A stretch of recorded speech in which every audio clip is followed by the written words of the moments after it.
What is going on, everybody? Welcome back to the Dead Red Podcast, brought to you by Sox Arizona and the Big Blue in the Bronx YouTube channel. Another Thursday night football game to call tonight is between the Tennessee Titans and the Green Bay Packers. Both teams that the New York Giants beat this season. Just wanted to put that out there. And on the road, both of them as well. Not at Lambeau, of course, obviously. In London, we all remember that game. But shout out to everybody in the chat. Like, comment, subscribe to both channels. Do all the good stuff. Sox, how are you doing? And maybe throw a prediction at us for this game.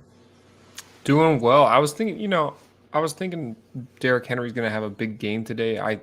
The Packers might be looking to stop the run because there's not much to throw to on Tennessee's side. You're going to have to make them throw the ball. I think Derrick Henry's going to have 150 tonight. Okay, all right.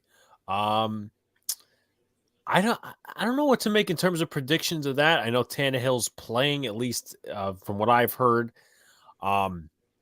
He's not inactive, so there's that. But yeah. So either way, I'm gonna go right into my predictions for the game because the kickoff, I believe, is at 8:15. I think I'm gonna take Green Bay here. Now, obviously, I made a bet. If Dallas were to lose against Green Bay, that Green Bay would be my pick for the rest of the season, no matter what. So I'm going to take Green Bay in this game. I'm going to go 24-16. All right. I think I'm going to take the Packers as well here. I don't think that's a popular pick. Even though they are at home, it's a little cold. I like a little bit lower score, probably 17-10. All right. Just gonna go, and obviously we'll do our picks at halftime for Week 11. But here are the updated. Maybe they are, maybe they aren't updated records. So I'm gonna do the math maybe real quickly in my head. I went 10-4 last week. Sox, you went 9-5. So I still continue on that train of reining in the picks and stuff like that. Actually, I believe they are updated. So I'm 85-65 on the season. You are 83-67. Wow, just neck and neck. That is awesome. We're having a good season. That's a good betting season if we bet money line all year. Right, and you'd rather that, be super neck and neck than not neck and neck and just totally a blowout. But right. I do want to get to some stuff real quick. So for the Titans, their inactives are kicker Randy Bullock, Elijah Molden, Bud Dupree, Ben Jones, Amani Hooker, Naquan Jones, and Kevin Rader, the former Steeler. Tight end Josh Lambo will be kicking for the Titans. They also brought up defensive back Greg Maben, defensive back Devontae Harris, and former Giant wide receiver CJ Board from the practice squad.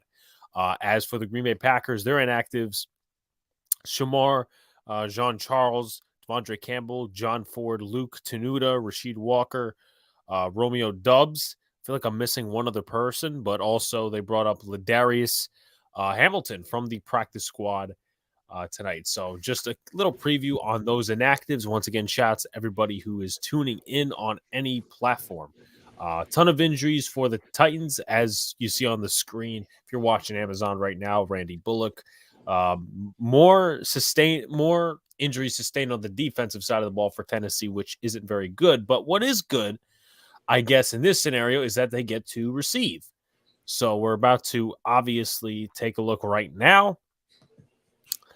Let's see. The kick returner, I believe, is going to be Hassan Haskins. Yep, that is the first-year man out of Michigan. As we go away, Haskins, very short kick to the 9-yard line. He takes it, gets it past the 20, gets it past the 30, flag on the play, gets to about the 37, 38-yard line. So very short kick, but we're going to see what Ryan Tannehill has. But first off, we ought to see what the penalty is. So Bill Vinovich, who did the Giants game last week, looks like there's an indication that it's going to be against the return team, which is the Tennessee Titans, and they will get a flag right away for holding. So that moves them back 10 yards from probably the spot of the foul, so that will be even deeper in their own territory. Ryan Tannehill obviously hasn't played in a few games. I don't know if he played last week, but Malik Willis was the starter for a few games. Shouts to the one and only Jets Mess. What's going on, man? What's up, Tannehill Jets? on the season, 8 touchdowns, 3 interceptions. As we all know, he did miss a few games. And the starting center is out, so we'll see who lines up there. Dennis Daly looks like he's going to be the left tackle. Aaron Brewer's going to be the center. Chilly football. I love it. Lambeau, 25 degrees and snowing. I hate it. That's good hitting. That's good hitting weather down there. Robert Woods in motion. He takes the snap, fakes it, play action. Tannehill in the pocket, throws, and it is incomplete for Chiggy Okonkwo. And it's second down. Looks like everyone was looking for a penalty there. Quay Walker in coverage. That's second down. Let me know when that play clock hits 20 for you. 4, 23, 22, 21, 20. So it'll be second down and 10. Henry in the backfield. I'm predicting a run here at least. Calling out signals. Tannehill takes the snap. He's going to give it to Henry. Henry mulling over, and he's got probably about 3 to 4 yards on the play, so it's going to be set up for about a 3rd and 6 situation. Jets Smith going on both channels and saying hello. What's going on? Yes, sir. Appreciate it, Jets. What's the money or what's the spread on this game? I want to say it was somewhere around 3 getting into this game. Okay. So Derrick Henry is out on 3rd down, which means likely it goes to Dontrell Hilliard. Or maybe even Hassan Haskins, and it looks like it's going to be Hassan Haskins instead of Andre Hilliard. Tannehill, 3rd and 7. Just checking up with the protections on the offensive line before the play clock expires. 4-man rush. Tannehill looks. He fires deep. Does he have his man? Yes, he does. He got him. Wow. Inside the 35-yard line. That is Traylon Burks, the rookie out of Arkansas. It's his 2nd week back, and guess what? He makes a huge play down to the Packers' 36-yard line. Let's take a look right here. The safety got caught in the middle of the field. He just outran everybody. Keyshawn Nixon was the one in coverage. Rudy Ford, the deep safety. Awesome stuff. Tannehill to Burks. That he's been missed over the last few weeks. They're going to hand this off to Henry. Henry. He's pushing. He's fighting. Yeah. He does not have the first down, just short a little bit. A little hand fighting there from Jair Alexander and Cody Hollister.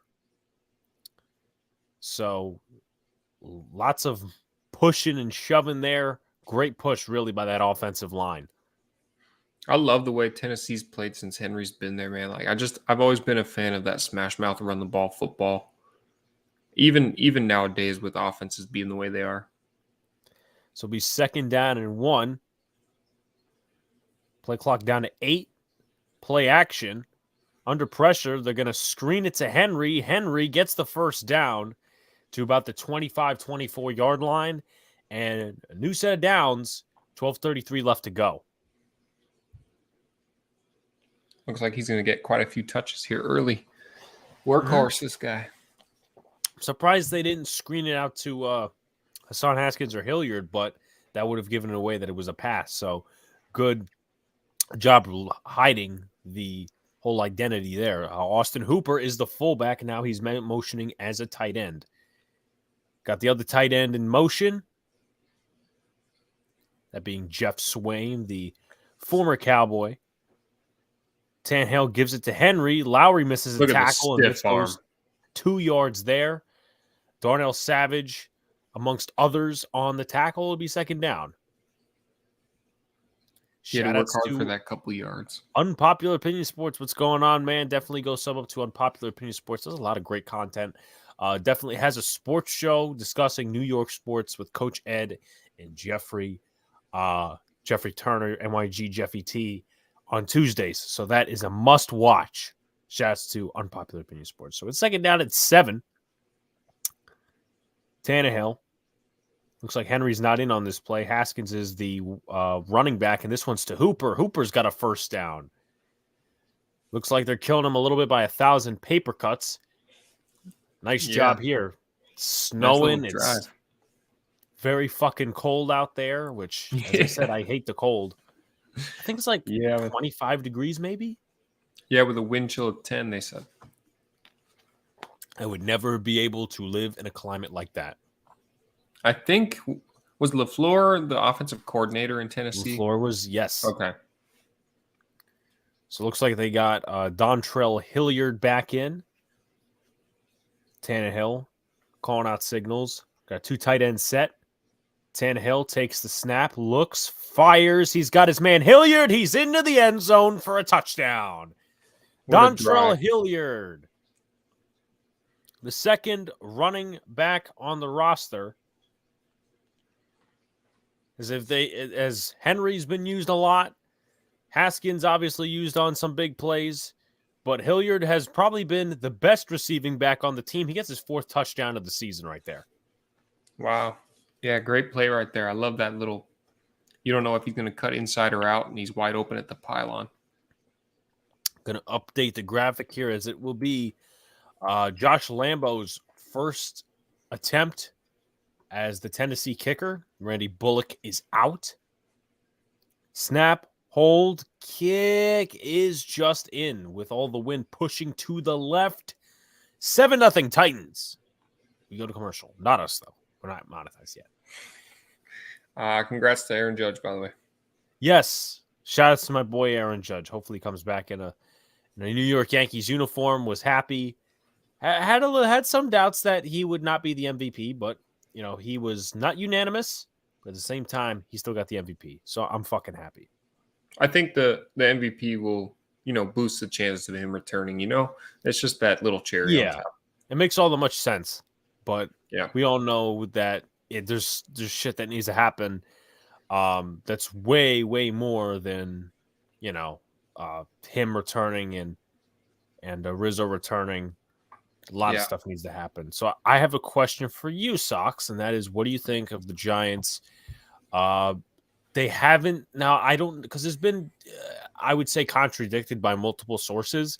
What do you think of them getting rid of this version of the turf this year? I don't know, because there were players getting hurt, obviously, at MetLife, whether it was Jets games or Giants games. What exactly are they replacing of it? Same, not real grass, right? Well, I don't know what they're replacing it with. That's the thing. Because if you're going towards turf, you might as well switch to natural grass. But everybody's like, or at least I heard was reading an article. They're like, well, they played in natural grass from 2000 to 2002. And, it was all, with the snowstorms and everything. I'm like, natural grass is still better for your bottom half than fucking turf. So, yeah, no question. Yeah, I don't know who this Alex guy is. But shout out to MH in the chat. What's going on? What's going on, everybody? Like, comment, subscribe. Definitely comment. MLB, NFL, NBA, all that good stuff. I'm a big fan of real grass. I'll just put it out there. I am. The Cardinals and the Raiders right now have those grasses that can wheel out into the parking lot and get the sun. They treat it well. Obviously it's good weather, but I'm a fan of real grass, even if it's frozen. Yeah. I mean, I used to be a big proponent of turf. Like when I go out with my friends and play football, I play on turf, but I don't play with cleats. That's the thing. And, I ripped my high school for years for not getting a turf field. And they finally got a turf field. Then I'm like, then that's by the time I've switched my argument on turf saying natural grass. But, right, the natural grass they played on was, grass, and it was just unplayable, at least in my opinion. But that's high school football. Guys, why don't MLB does sign and I think he means why don't they do sign and trades like the NFL and the MLB? I mean the NBA. Yeah, so we already got a flag here. Just missed the kickoff. Looks like it's going to be on the Packers probably once again. Well, I mean Titans had the penalty on the kickoff, but they still moved the offense down the field. I don't know. It's just a little more complicated, I guess, MH, with the way the MLB is structured in terms of contracts. And draft picks aren't necessarily as prevalent. So it's going to be holding on the receiving team, which would be Green Bay. It's first down. That's going to go against... They gave us the number. I want to get the full name, of course. It's going against Patrick Taylor. That's the penalty. Aaron Rodgers, last week versus the Cowboys, I watched that game. That was hell of a game. That was awesome. Happy they pulled it off, and now I have to pick Green Bay every single week, no matter what they do. no matter if they lose the next fucking 5 games. But hey, listen, a bet is a bet. Yeah, I mean, I think Rodgers is cool in these situations, so we'll see. Give to Jones, he stood up. Kevin Long, amongst others in the backfield, second down. Excuse me, David Long and Taylor Tart, like 5 prospects for Judge, for an example. I mean, yeah, I could see what you're talking about, but I think it's just, once again, a little more complex. 4th season for LaFleur as the Packers head coach was hired in 2019. Mike Vrabel on the opposite sidelines. A.J. Dillon in motion. They're going to toss it to Aaron Jones. Dillon used as a blocker. Jones has got a couple of yards. It's going to be about 3rd and medium-ish. Not too many yards gained on that. And we'll see what they do. I do want to say I heard Rodgers say in an interview that if you see him with long sleeves, then it's really cold, because he's notorious for being that tough guy in the cold. But if you see him wearing sleeves, it's that time. Blue Jays really eyeing Nimmo, please no. Well, yeah, keep him out of our division. You take him. Me and Sox don't want to deal with Brandon Nimmo. 3rd and 6, they are lining up. Aaron Jones as a receiver. Taking the snap. Rodgers looks, and just a little in front of his tight end, Robert Tonyan, and they will punt. I don't know about that. I think Rodgers not happy with the route, but I'm not sure I love the play call right there. Yeah, I mean, I'm not for that. I think Rodgers could air it out a little bit. He had enough time in the pocket. And obviously, once again, that doesn't matter if the play call is a short yardage pass. But anyway, it's going to be Pat O'Donnell. Someone's going to kick it away. Former Bear kicks it away. And fielded by former Giant CJ Board. And he gets tackled at the 39-yard line. What a play by Rudy Ford. So they will go to commercial. Tennessee has the football once again. Nice play right there. Would the Mets let DeGrom walk to lonely Texas as opposed to Atlanta? Honestly, will Texas be that much better with him? Will they will improve? See, I think it's a bit of deception, because DeGrom's not going to outright tell the Mets, listen, he will probably tell them your offer sucks if they go and lowball him. But the thing is, he's not going to tell him, okay, I'm going to head to Texas, right? He could say that, and he could go to Atlanta and deceive them. That's not really, he doesn't really have to tell them where he could, he's planning on going. But I have him going to Texas, I believe. I think that's the team I said he was going to go to via free agency predictions. I think my brother said Atlanta. You may have said Atlanta, I think. I have it on the record. Let me take a look. Wouldn't be surprised if it was Atlanta. But you're right. He doesn't have to say where he's going. He could just say, I'm out of here. Yeah. Previews, picks. All right, here we are. So, with DeGrom, Sox said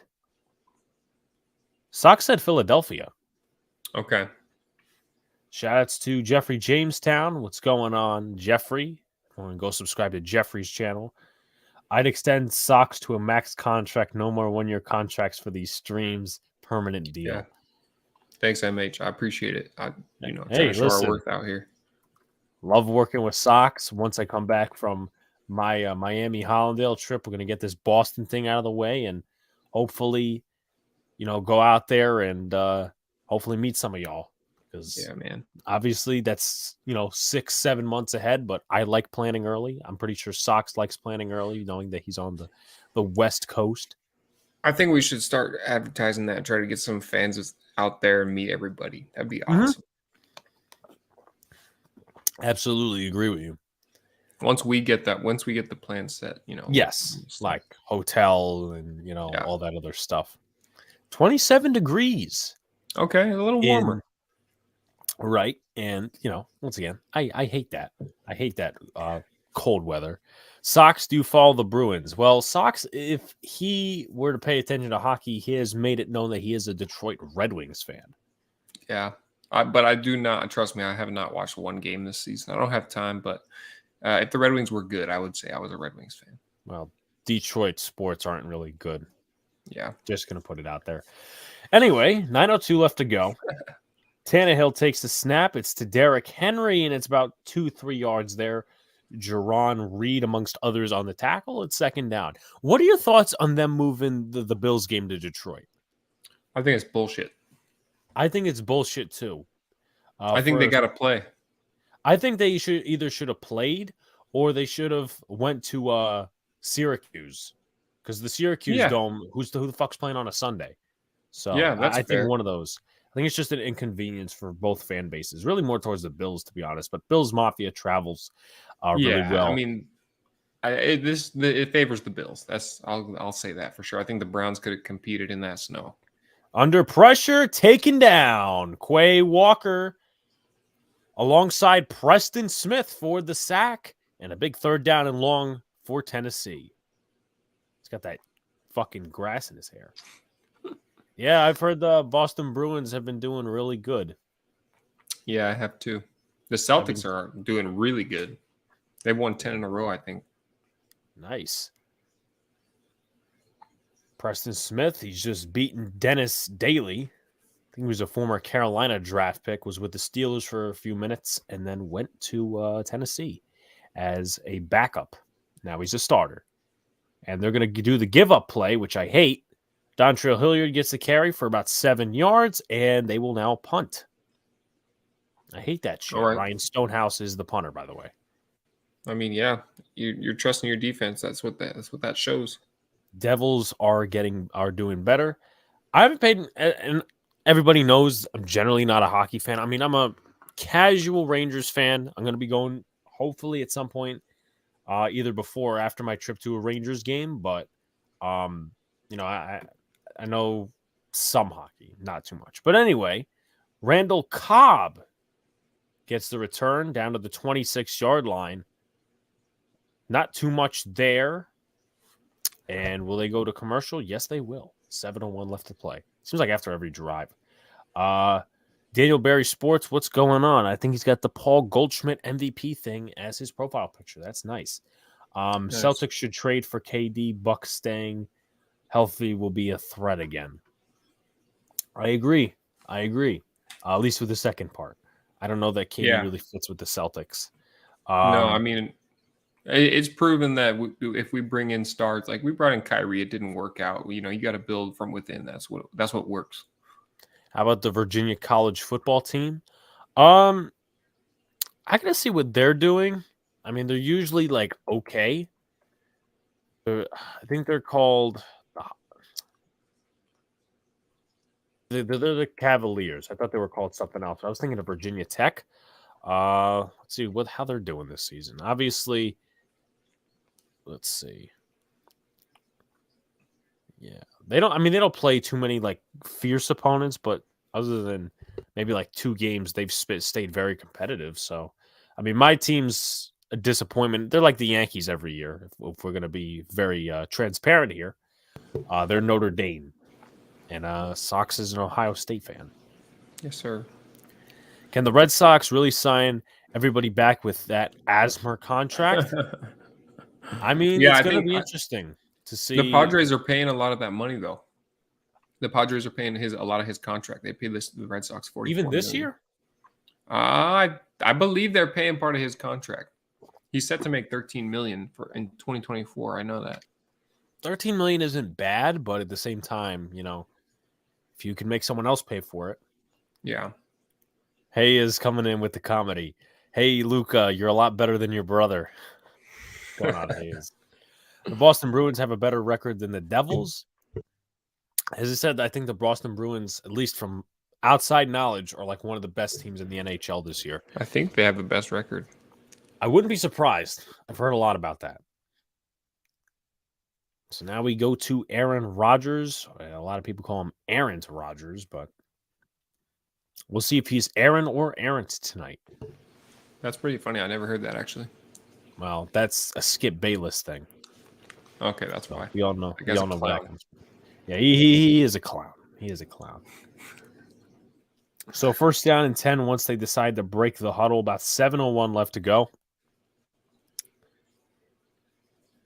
Aaron Jones in the backfield, and they – yep, okay, so never mind.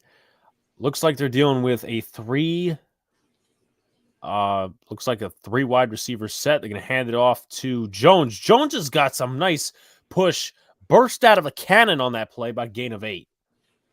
Nice. I like that. Good. They didn't even need a good push on the line right there. He just shot out of that backfield. So obviously he's got some bandage on his right arm, and he's got long sleeves. So Sox already kind of elaborated on those long sleeves. 3 of their football players got shot Sunday. Oh yeah, I heard about that. Oh yeah, that was that's so tragic, terrible. 2nd down and 1. So probably going to run it again, or they could do what the Titans did and do play action. 6 seconds to go, 5 seconds to go, 4 seconds to go, 3 seconds to go. They need to snap the ball. They do. They give it to Jones. Jones has a 1st down. Nice push on the line right there, and a new set of downs for the Green Bay Packers. Yeah, just waiting for a Rodgers bomb here sometime soon. I think it's going to come on 2nd down. I don't know why. Yeah. I just have that feeling. Some nice push right there up front.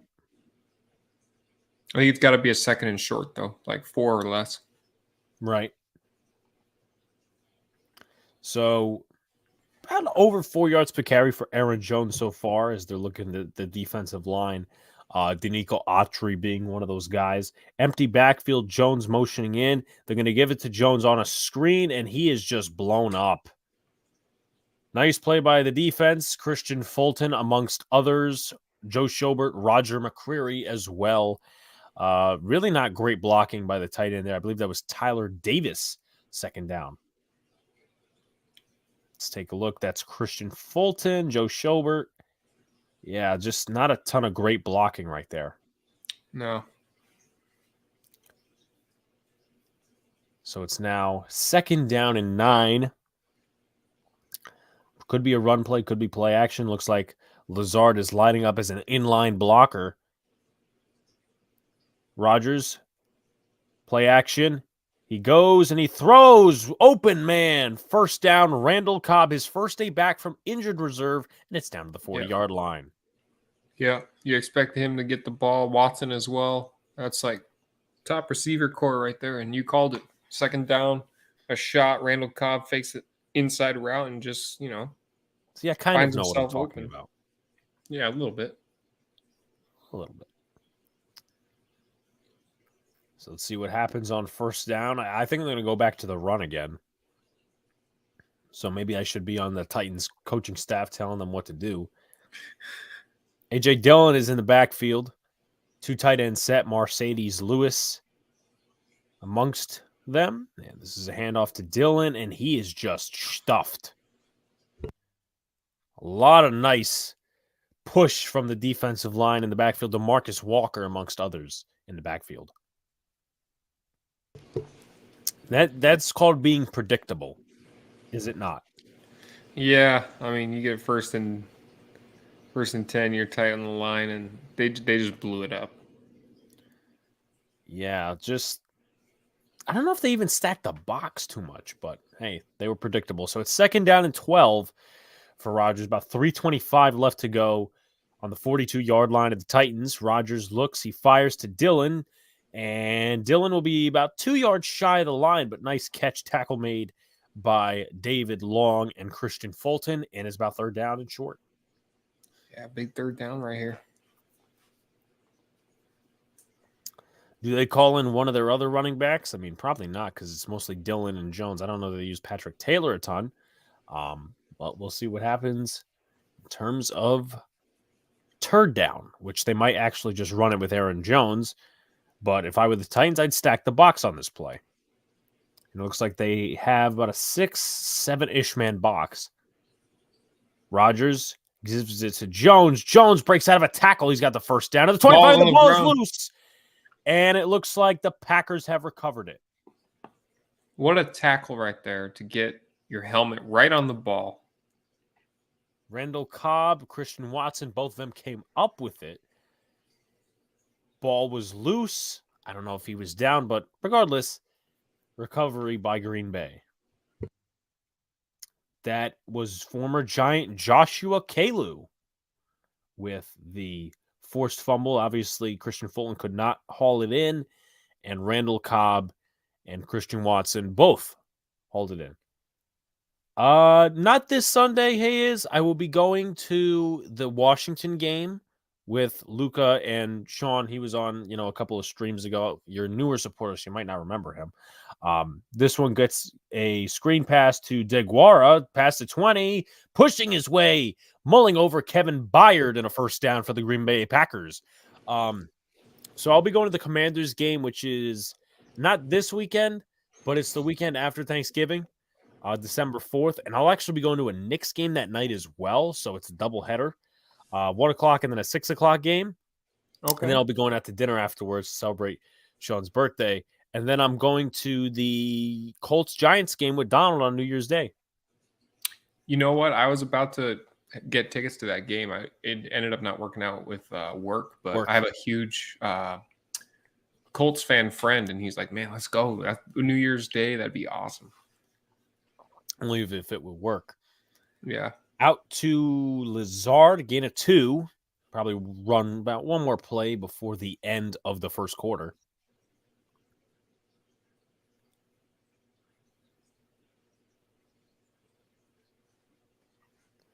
Cashman said the Yankees have in fact made an offer to Aaron Judge. Hopefully that's not just a qualifying offer, or else we're all dead.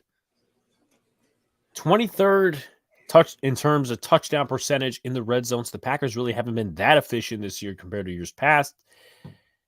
Jones in the backfield. Give to Jones, and he is just walloped. Long and a bunch of other defensive linemen in the backfield, as this will probably run out the end of the first quarter. We go to the second quarter, or will they just... Oh, no, they run a play. Rodgers looks... Got him off guard, so there's a flag on the play. Could be offside. This is into the end zone. Oh, my God. Christian Watson. Catch. Aaron Rodgers with probably the play of the game right now. Gets them to the line. 12 men on the defense. The penalties declined. And this game could be tied. Pending extra point. Are you kidding me? What about do you think they're going right to the end of the quarter? No, let's go. Let's run a play. Ton of players coming off the field. Rodgers smart enough. Not much of a pass rush. Rodgers looks and he fired and he got him in. Christian Watson keeps making a bunch of plays, man. Couple of hand fights, but he came in with it. So the extra point pending. Mason Crosby. Kick is up. It's blocked. Blocked through the middle. And looks like they're going to try to return it now. And that's probably not going to be too successful. Or they're still returning it. And it's down to the 22. So a lot of funny business happening in the last 30 seconds of the first quarter. It's 7-6 Tennessee. Man, that was entertaining as hell. How about that play from Rodgers? Very smart. Very smart. Yes, I agree. What the fuck is going on, MH? Oh, man, that's awesome. I just love that Rodgers has that, that wherewithal to notice those big guys running off the field. Let's run a play. Let's get a free shot here at the end of the quarter. Right. Did you see the Eagles sign Sue and Joseph? Yes, I did see that. And you know what? You know, my honest opinion with that is I'm not now. Giants fans will tell you, "Oh, I'm a little scared now." I'm not. I'm going to be honest with you. Ndamukong Suh, he's a solid D lineman. Linval Joseph, he can stop they signed him to stop the run. And listen, look, okay, the Giants can run the football, obviously, but I'm just not totally. I'm nonplussed by their signings in a way. Now, it doesn't make a ton of sense, but I'm just not fazed. I still think we can run the ball on them. I think we could beat them. I've been saying that for a while. Breaking AGP extended with NY News, $200 million over 70 years. Luca holding out for full ownership of Boys in the Big Apple. Let me do the math on that. 200 over 70. So that'd be, hold on one second. I got to go back to his tweet. So I'm referencing a lot of that stuff. 200 million over 70 years. Damn, I 2.85 million a year. So I'd be earning more than most rookies in the NFL, or at least past the first round. I'm a little nervous about Sue. I think you distract Joseph with a rack of ribs. Well, I'm actually having ribs tonight, so that's the irony of that comment. Hey, is oh shit, I gotta change it to the second quarter. That's hilarious, man. But appreciate the comments and the comedy here, making it entertaining Thursday Night Football. So I registered for classes next semester. Now I hate doing online classes. I hate doing online classes. Just like they give us work and they expect us to know shit and whatever. But thing is, with next semester, the way I combine my schedule, I have off Wednesday, Thursday, and Friday. That is a nice schedule right there. Right. So I have 3 days off, 5-day weekend. I mean, I'll have to come in early on a Monday, but if I get those days off later in the week, I'm not mad. Not mad at all. Well, I'll be running Tuesdays and Thursdays off for a while, so that's kind of a struggle. Nice.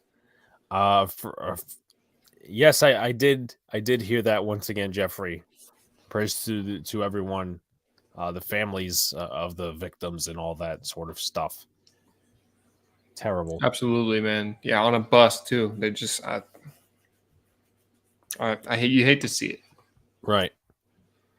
So they're interviewing Mike Vrabel, probably talking about that last. A good resiliency by the Titans blocking that field goal. I just had a feeling it was going to happen.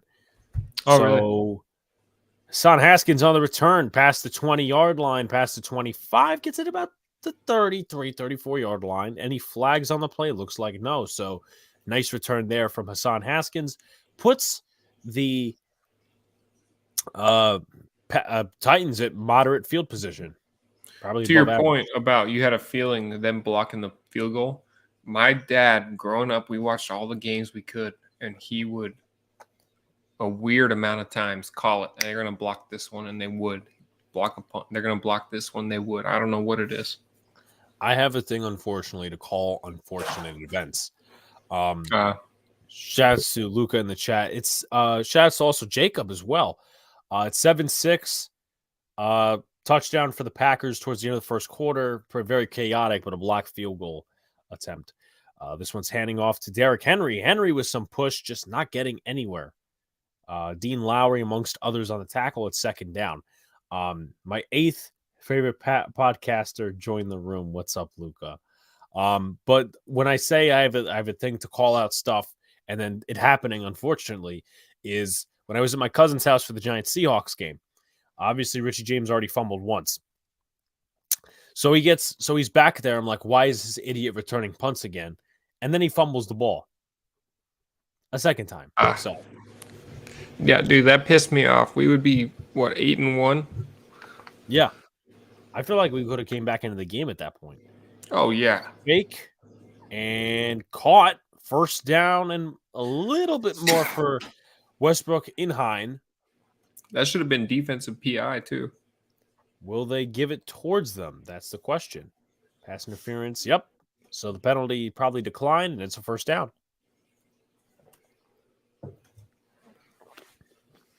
Or are they going to accept the penalty, which goes to first down, because they don't know if the yardage automatically off the play gives them a first down. So we're still having a discussion here. 14:07 left to go in the second quarter. And it's going to be on Darnell Savage. Joe Barry, the Packers defensive coordinator.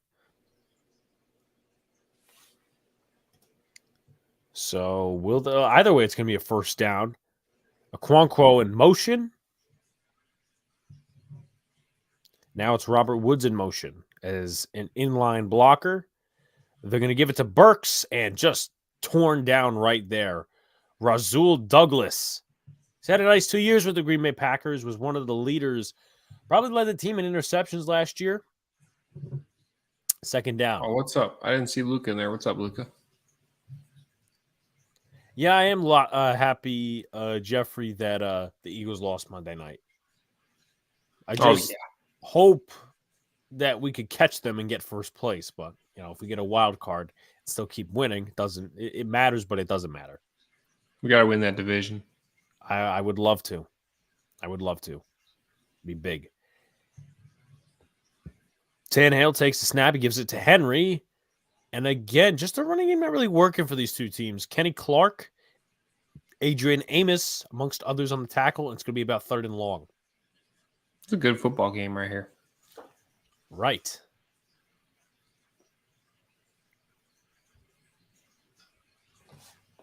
So it'll be about 3rd and about 10. Yeah, I'm definitely happy that the Eagles lost. I mean, I wanted to be the ones to knock them off, but at the same time, they're more vulnerable now that they lost. It was going to happen eventually. No way they're doing things was sustainable. Traylon Burks in motion. Play clock down to 1. Takes the snap. Tannehill, he's under pressure. He throws it. This is caught. Austin Hooper with the hell of a catch over Rudy Ford. That should move the chains towards a first down.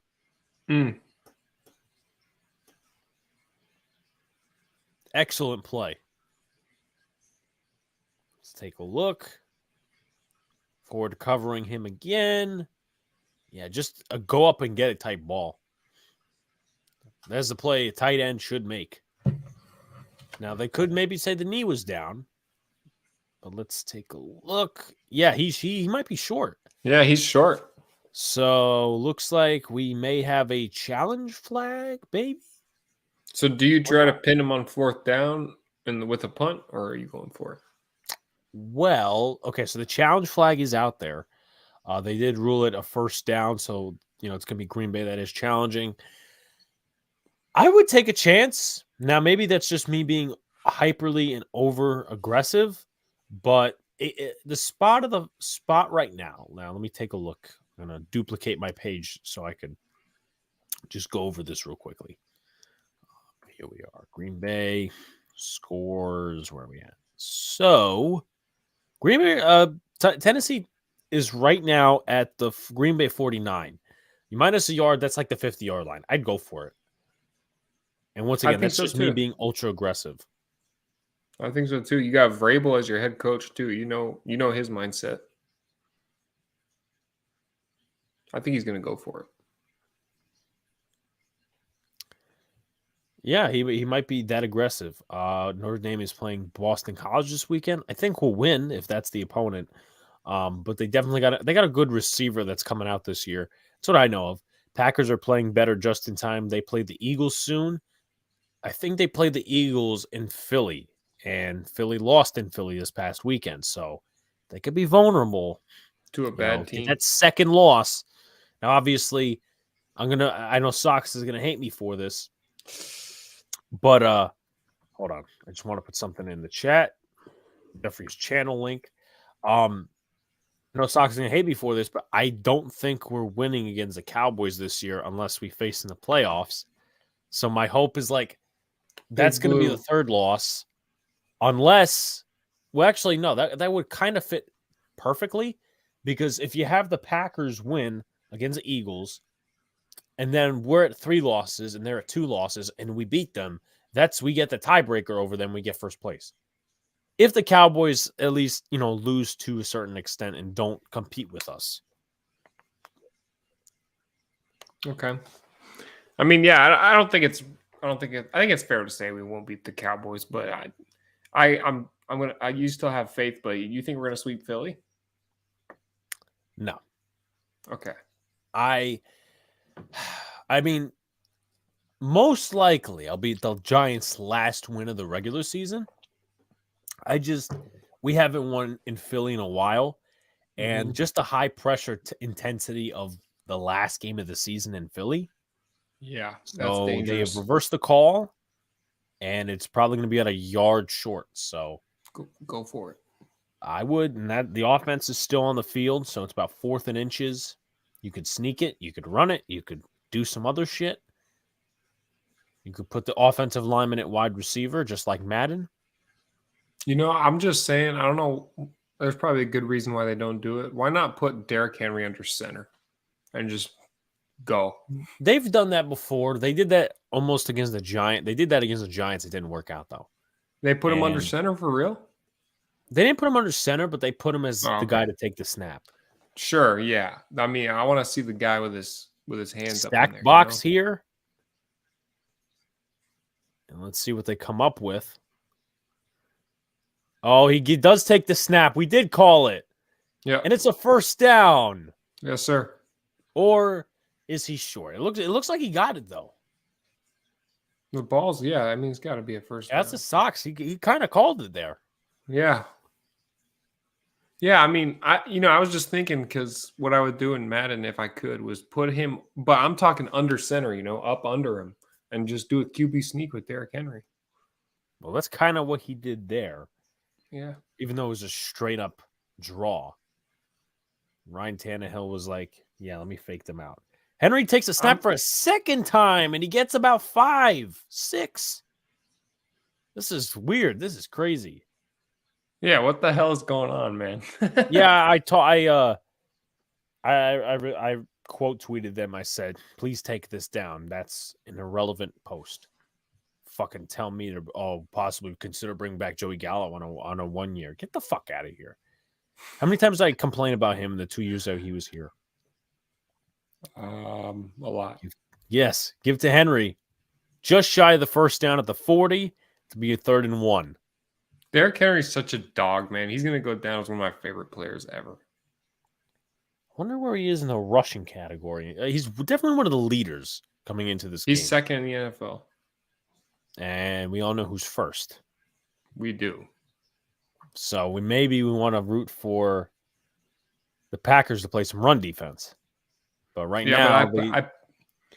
I picked Derrick Henry to get 150 tonight, so I want that to happen.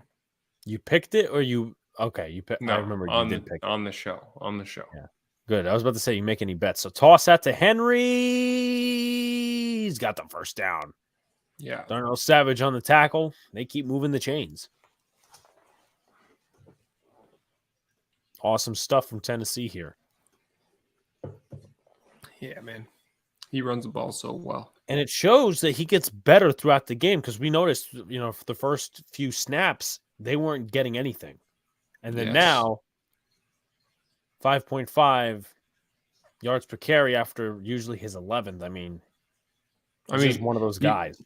You heard Sherman on the pregame talk about it. He said it's like tackling a moving car, and you do that multiple times in a 25-degree weather, it's over, man. You don't want to hit him. You don't want to hit him in the fourth quarter.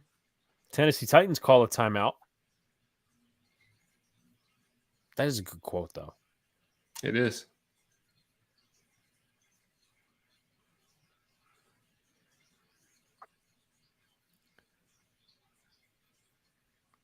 What's this bullshit that maybe people in the chat could encourage me and not enlighten me? What's this bullshit? Everyone's talking about Twitter dying. Twitter's not going to die.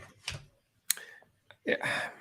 It wouldn't be too terrible if it died, just because Twitter has always been the cancer of the social media platforms, but at the same time, it's not going to die. Okay, look, I do have Twitter. I'm not very active at all, but what's the thing about you can get a blue check mark for $8 a month? So the blue check mark doesn't mean anything anymore? Not necessarily, no. It doesn't mean what it used to mean. You can get a blue check mark to say you're verified, but at the same time, it used to be for, and I'm half and half on it. So it feels like 14 degrees in Green Bay. I'll announce my opinion after this place. They got Hassan Haskins in the backfield, first down and 10. Give it, throw it, caught. Everybody's just tackling. So it's about the 32-yard line. Traylon Burks, the rookie, makes the catch on second. Now it's second down. It's I do believe there should be a fine line between like verified as in like, you just want to be verified and like verified is you got nominated to be verified by Twitter. But at the same time, like, why should people just be entitled? Right. Right. Some content creators do better than others, but sometimes other content creators, they get verified because they get verified. So it's a mixed bag. Woods in motion. Henry. And he's about yards shy of the first down. They just keep going with his running game. Little short passes here and there, but it's third down. I'm surprised we haven't seen a ton of Robert Woods. Yeah. Yeah, I agree. Third down and 1. Woods in motion once again. He has been used in motion quite a bit. Yep. Try and mix up that defense a little bit. Henry, first down. Quay Walker on the tackle to the 25. I fucking love this guy, man. Every time I watch the Titans play. Moving the chains once again.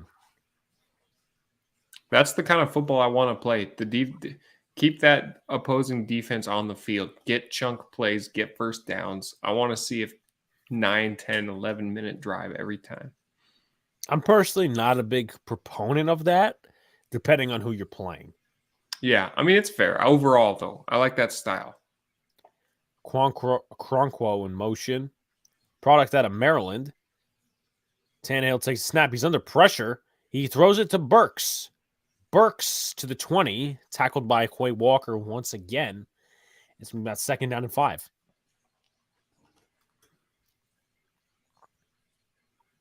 My fantasy league has defensive players. I'm playing against Bayard tonight. I think he has a couple tackles. I can see your fantasy league has defensive players? 2 defensive lines, 2 defensive backs. Okay. That's quite odd. It's really it's not fun. Unheard of, but No, it's awesome. You get points for tackles, obviously, interceptions. It's really fun. Second down, screen to Jeff Swaim. Swaim is about 2 yards short. It's going to be third down again, probably followed up by another run. So I'm going to take a look and see where we are in our poll, which our viewers would tell us who's going to win tonight. So 57% say Titans, 43% said Green Bay Packers. How many votes? 7. So it's probably a difference of 1. Derrick Henry right up the middle again in the first down to the 13. I love it. Absolutely love it. Luca Jetsmith says hello. Todd Downing, I believe he's the offensive coordinator for the Tennessee Titans.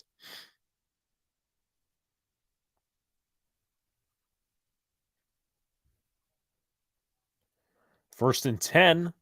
Let's see how much they run the football. And their time of possession has to be really high at this point with the way they're running it. The way they found a key in this offense. Brewer snaps at Tannehill, looks, and that was not a great ball right there. Didn't know where he was going with that. Intended receiver was Woods, and it's going to be second down. Hey, that's a good miss in my book right there.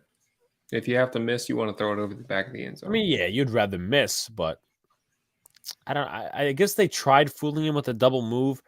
I guess based on that play, I don't think Robert Woods has the burst off the line of scrimmage anymore after his ACL injury.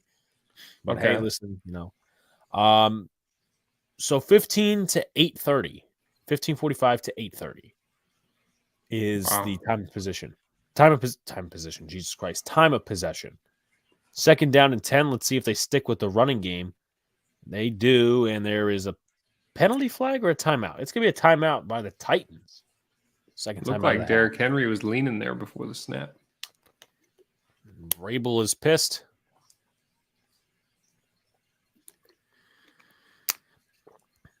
Yeah, so he was like he was tying his shoes. Oh, that's bullshit if they didn't stop the clock. I mean, I would have just fucking threw everything to the side or whatever, but it's going to be a second timeout charge for Tennessee. I wonder what it is, because I know the rules in basketball, you can Obviously, stop the clock for equipment timeout. But what is it in the NFL if a guy's got his shoes untied? I don't know actually. It's a good question. 'Cause Surprisingly, Derrick Henry has only 43 rushing yards on 13 Ooh. carries. That's under 4 yards per carry. Okay. So it's more of, and listen, sometimes that doesn't matter when you're getting first down after first down, but it seems like short yardage situations, that's what they're rolling with. 2 tight ends set with Okoronkwo and Jeff Swaim, Robert Woods and Traylon Burks on wideouts. This is a play fake. Tannehill, he's under pressure. He's got to do something with the football, and he just throws it to the back of the end zone. Maybe some lucky fan caught it.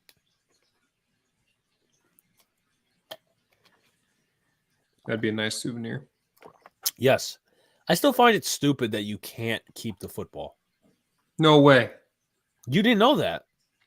Even if they football. Even if they what if they give it to you? Nope, can't keep it. Even if they give it to a little kid? Nope, can't keep it. They have like 12 game balls, and that's it. That is absolute When I found that out, I'm like, what? That's bullshit. Because just make more game balls. It's not that hard. Over the middle to Woods, he stopped shy, probably around the 5-yard line, 4-yard line. I personally think they should go for it again. I'm pissed about the NFL now. Well, I've been pissed at the NFL for many things. So are they going to stay on the field? I would go in again. So it looks like they're going to go for it right now for 4th and 1. Can't get cute here. Try to get the defense off guard. And timeout Green Bay. Looks like nobody wants to use the timeout within the last 2 minutes. Why not use it in the last 5? I like it. I like the call to go for it too. Twice on this drive. Is it this drive again still? Sorry, what was the question? They went for it on 4th on this drive still, right? Yes. They had the Henry play. Yeah. 16:31 to 8:30 is time of possession. Double the plays for Tennessee, so that tells you all about it. And looks like they're going to add in some extra strength. They are adding in Corey Levin and a couple other different tight ends. So it's going to be 4th and 1. Add the jumbo tight end, extra tackle, if you will. 4th and 1. This would be a big stop for Green Bay, and you have all the time in the world, and you only have to go for a field goal. But we'll see what happens. So Corey Levin will be the extra tackle with the fullback, and Okoronkwo is the tight end. Jeff Swaim as well. Okoronkwo in motion. They're going to give it to Henry. Henry is short. Stopped at the not 11. Jesus Christ. 6-yard line. Quay Walker, amongst others, pushing the pile back. Great stop by Green Bay. Wow, man. I mean, it's easy to say it now, but it's a little predictable. So I'm pretty sure they were just dialed in on that right side of the line to stop the run. So now you give Aaron Rodgers all the time in the world. I'm going to tweet at this dude. So basically, Ohtani obviously lost for AL MVP, right?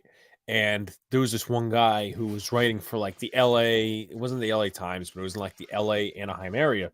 And he said, and he's basically logging off Twitter because Shohei Ohtani lost. I said, what a baby. Oh. What a baby. Please. Cry about it. They should have made the playoffs. Yeah. Oh, yeah. I mean, not like the true MVP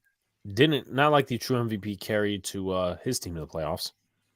Although he did stink in the playoffs. He did stink in the playoffs. I'm definitely acknowledging that. Yeah. Someone said sharing is caring in terms of MVP and all that stuff. Yeah, they got 2 of the best players in the world that we've seen. And they don't do shit with it. And they stink. That's like having $1 zillion and not buying shit with it. Just like keeping in your house. Yeah. But, that's the Angels for you. Maybe for them, they should. Maybe you should direct your anger at your fucking owner and say, spend some goddamn money so Otani isn't the only guy on this roster. They got a cool ballpark, though. Yeah. Yeah, I mean, obviously you've been there based on experience. Yeah. So. Thank you, MH. Pound that drum. Free socks. Well, what are we freeing him from? Freeing him from his baseball team? I mean, we could always try to convince him to be a Yankees fan, but we all know that's not going to happen. It's time to move on from Rodgers. Not yet. I mean, they got to have a quarterback in place, but so hopefully we got to get this Boston thing going once I come back, and hopefully we see a couple of you at the Yankees Red Sox series in June. That's going to be a blast. I'm supposed to also go to Europe part of the summer as well. So, all right. I don't have a passport.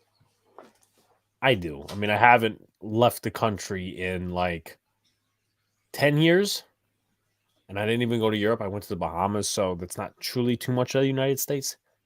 No, it is. It is. Don't let him tell you that. No, I know. I'm just saying it's not like Europe or anything. 4:54 left to go. The Packers are at the 4-yard line to hand off to Dylan. Dylan trying to make something happen. Nothing there. See, if the Titans actually didn't use like 2 of their timeouts, you could say that they could start calling timeouts whenever the hell they want, but obviously it didn't happen. So blown block by the fullback on that running back dive, and Henry was just pissed off. So it's 2nd down and 9. That's tough. Okay, another big stop by the Titans D right here. I would expect them to use their timeout. Why are you running it twice in a row? Yeah, come on, man. It's going to be like 3rd down and 7. Not ideal if you're Green Bay. Not ideal. Not ideal at all. 3rd down and 6. Probably a passing down here. Unless you're trying to run out the clock for some reason, but that really wouldn't work. So not too many rushing yards for Aaron Jones. He's not in the game, though. It's A.J. Dillon. Randall Cobb in motion. Run. 5 seconds to go on the play clock. Rodgers takes the snap. Pump fake. Rodgers got to get it somewhere, and he's just hit. And that could be intentional grounding. And now here we go. Watch the penalty be roughing the passer. Yeah,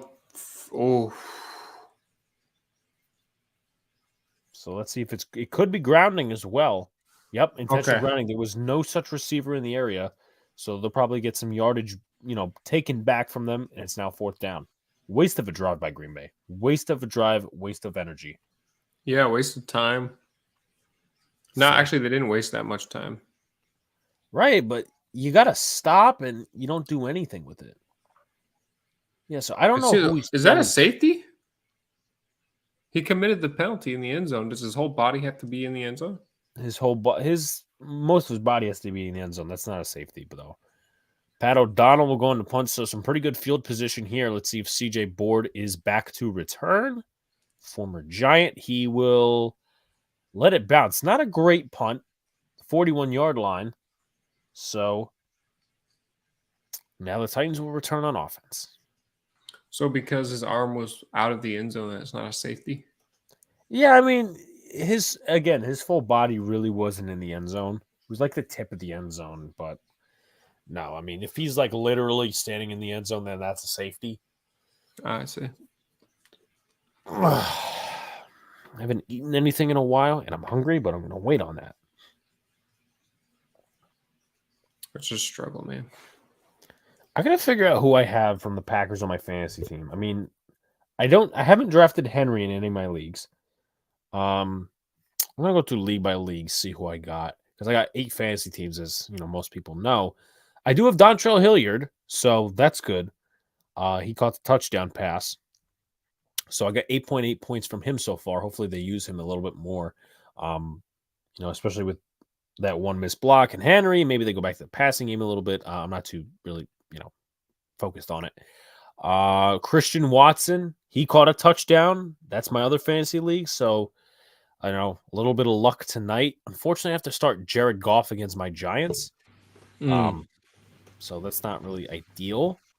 The other team has Derrick Henry, so I kind of have to watch to limit him.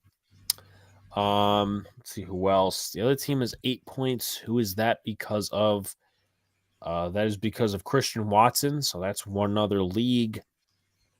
Let's see. This league, 5 points so far, Derrick Henry. So it looks like Henry is my main enemy right now. Despite Sox trying to live up to the bet that he made in the beginning of the show. Let's see what else. Anyone currently in play? No one in play for this league. So I got, let's see, 3 more leagues to look at. Nobody in this league. My sleeper league. 9 points for Alan Lazard and Ryan Tannehill. So if anything, I'm really rooting against the Titans here. And then one more. Let's take a look. That is Aaron Jones is on my other fantasy team. So there's that. And I have the Green Bay defense. So got to keep that in mind. So 8 fantasy teams. That's my life. I only have one, and I'm playing against Kevin Byard, and that's it for today. All the rest of the players play on Sunday. Nice. I got to ask you a question, probably maybe in the next commercial, because I want to have a whole discussion about it. It's going to be quite interesting, though, because it's... No, I'm not going to say it because it's going to give everything away. Okay. Everyone needs to shut up about this Twitter thing. Twitter ain't going away. No, it's not going away. It might not be the same as it used to be, though. It'll probably die out. And they jumped. Tannehill, he's going to fire it downfield for a shot. Any flags there? So it's just going to be an offside penalty. Moving the Titans up a couple of yards. I feel like Twitter might die off like Facebook one day. What? Twitter might die off like Facebook. Facebook kind of is eventually when something new comes Facebook's around. more used for the older type. Yeah. There was a time when it wasn't, though. I mean, I remember there was a time when, there wasn't. It's just Twitter. Twitter, the way it's structured, is kind of cancerous. Yeah, it really is. But the thing is, though, you would rather have it as where people just like log off by themselves rather than just something happening internally with Twitter.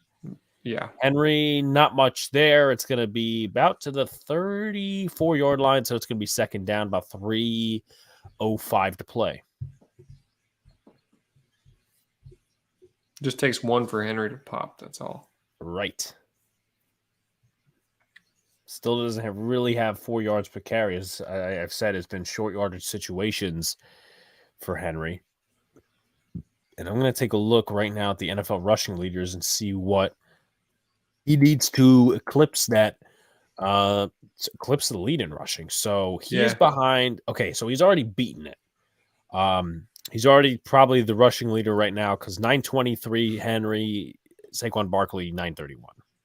Okay, yeah. I don't think maybe Henry does, and I would obviously like to. So I would obviously like to stop Henry because obviously I have the Green Bay defense, and the fact that I'm playing against Henry. But Tannehill made a nice pass there to Robert Woods, who really hasn't been too much involved. But I don't think Henry's going to get off 1,000 this game, but we'll see. You said 150, so he maybe could get 1,000. Hopefully Saquon Barkley does that Sunday. Saquon will catch him on Sunday. And a timeout for the 2-minute warning. So now they get the time to reorganize and do all that good stuff. Is that a 1 o'clock game? For the Giants? Mm-hmm. Yes, sir. Nice. So now that we're on commercial, what is your favorite Thanksgiving side? Oh, boy.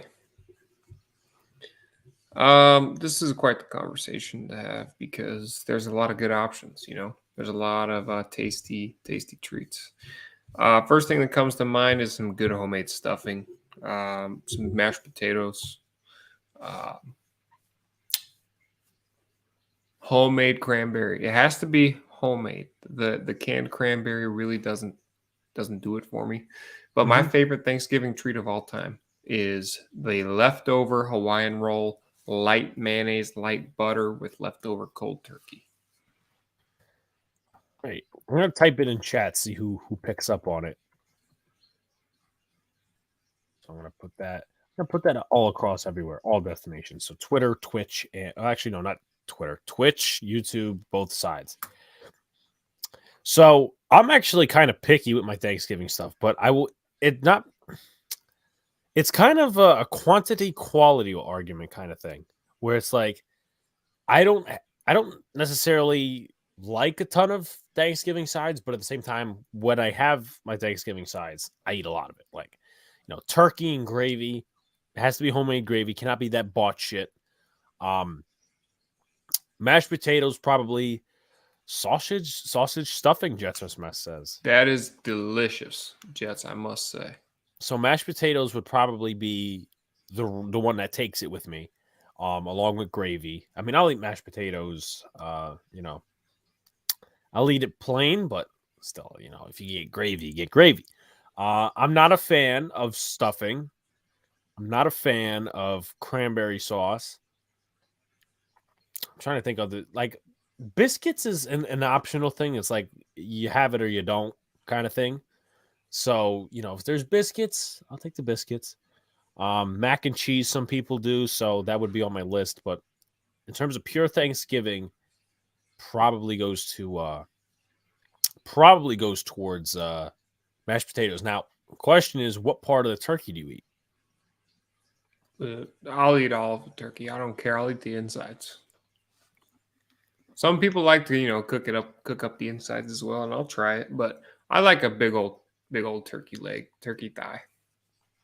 So Henry is in the backfield, taking the snap. He flips to Burks and tackled by Quay Walker. You wonder now if they start to use some timeouts. Some people don't like turkey.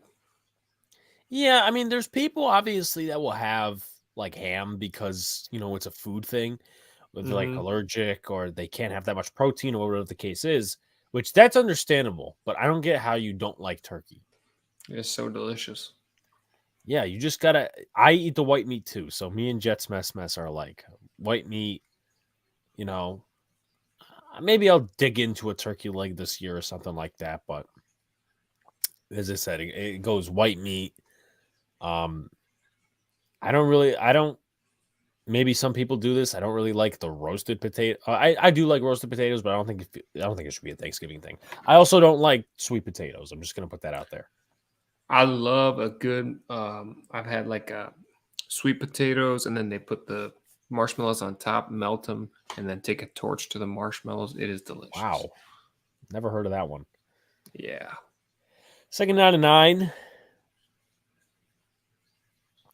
Tannehill takes the snap. He gives to Henry. Henry cuts it to the outside. Quay Walker's just been all over the field this game. And once again, you wonder how many timeouts Green Bay has and when they start to call them. Third down. They got one. Going to be interesting. No yams or sweet potatoes for me. I'm not really a yams guy. They're all right. Yeah, I'm not really a big guy on those either. Yeah, so there's that. I mean, personally, also for desserts, I'm not.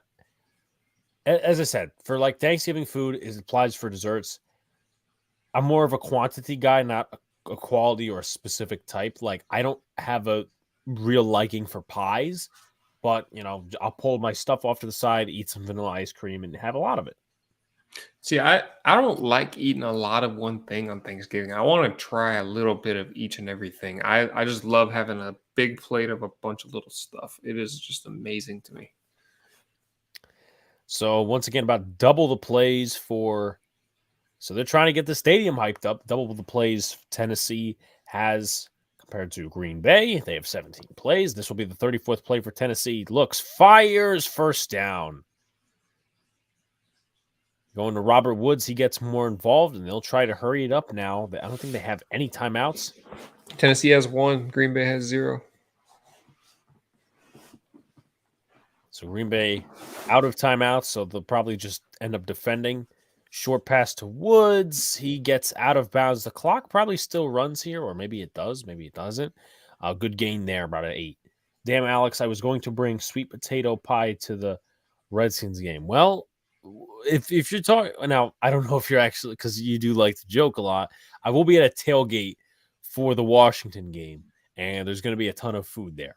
So anyone who wants to go to the Washington game December 4th, I'll be at a tailgate. There's going to be a ton of food there once I get the information. Hey, if you make that pie and bring it, Alex will try it. Maybe right, just for my supporters. Maybe. Yeah. Maybe. Yeah. See, I told you. Tannehill throws, and that's just back of the end zone. 2nd down and 3, 3rd down and 3. So if you get a stop, they'll probably run the football just to get some time off the clock. Lemon meringue pie. That's another popular one. There's pecan pie. There's pumpkin pie. Let me ask you a question as well. Are you one of those guys like me that dislikes the premature celebration of Christmas? Yes, absolutely. I think, and I don't like the celebration of all the holidays is a little bit too hype for me, but I'll let you call this play. 5 seconds to go. 4. Tannehill drops back. He looks open. 1st down and more to the 5. That's Traylon Burks. So it looks like very much they could get into the end zone here. 1st and goal. If anything, Thanksgiving should have way more hype. I don't understand why people don't. It really should. Yeah, I agree. Because people have criticized, like someone the other day, and I'm gonna get to maybe find the tweet on the commercial break or halftime. Shout out to Jeff Nelson, by the way. He goes, "What's up, A&A? What's going on, Jeff? Thanks for supporting last night Twin Bill podcast, coming in the chat and everything." 1st and goal, 38 seconds to go. Derrick Henry into the end zone for a touchdown. Spots another 6 for the Titans. And they could be up by 8 pending the extra point. It doesn't really help my yardage situation, but he's having a good game. I don't enjoy the holidays anymore. Been that way for years. It's just not anymore because of the wokeness. I could understand that. I mean, as a kid, you're always a big Christmas person, but I mean, I've just noticed like year after year, and I'm not trying to be a Grinch. I don't want too many things. You want everything as a kid. Kick is up, the kick is good, so it's 14-6. But Thanksgiving I've appreciated more because of the football aspect, just being with family and all that sort of stuff, and eating because I love eating. Halloween I really don't dress up anymore. A few years ago I stopped doing it because I'm like, what the fuck am I going to dress up as? Like all this, like at a certain point when I was younger, I dressed up as like a baseball player. I think I dressed up as an umpire one year, and it just got old for me. Easter's Easter. I mean, I have two Easters. I have 2 Christmases because I celebrate the normal, and then there's the Greek. Well, they call it Greek Orthodox, but Serbian, Greek, Russian Orthodox. It's all the same. Similar holidays, same, all that other stuff. But so I would say Thanksgiving maybe is my favorite holiday. Yeah, mine too, by far. The food is just and 4th of July. 4th of July, I like going to a barbecue and again the food. I mean, the food. Come on. Yes, the popsicle sticks that you get. Depends where you go and who gives them out. But the barbecue, like the hamburgers, ribs, steak. Then the fireworks after. Keyshawn Nixon on the return. He gets hit very hard at the 22-yard line. What a play. Yeah, he got hit awesome play hard by Dylan Cole. Little Christmas. You and Luca should wear an extra large sweater and go to a party as Siamese twins. That's an interesting one, Hayes. That's not a bad idea. That I'll take that into consideration. I don't even put up a tree anymore. I mean, as I said, I don't really care because, to live with my mom, obviously I'm in college, so it's not like I can fucking support myself. But we're at home and, they're big Christmas fanatics. Rogers takes a snap, gives it to Jones. Jones goes out of bounds at the 22-yard line. Actually, more than the 22, probably. But I don't care whether we get a fake tree or we get a real tree. I mean, that's just...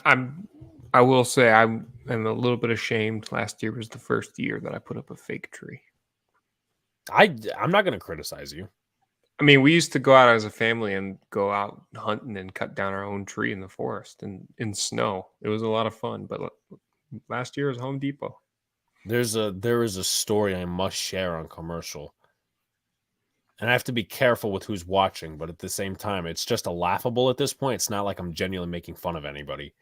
34-yard line, first down. So, I mean, you might as well just fucking run it out here. So there's some pushing and shoving there. You might as well just run it out, right? Might as well just go deep to the end zone. Yeah, for one play. Rogers, he's the master of this. And instead, he's going to throw it. Jones doesn't haul it in, and that's halftime. Who's the older of you guys, like the Griswolds? So if you're asking the older between the two of us, it is Sox. Sox is, you said you're 24? Mm-hmm. I'm 19, so 5-year age difference. Mm-hmm. Just get this graphic up, maybe story time, and picks also as well. So appreciate the conversation we're getting in chat.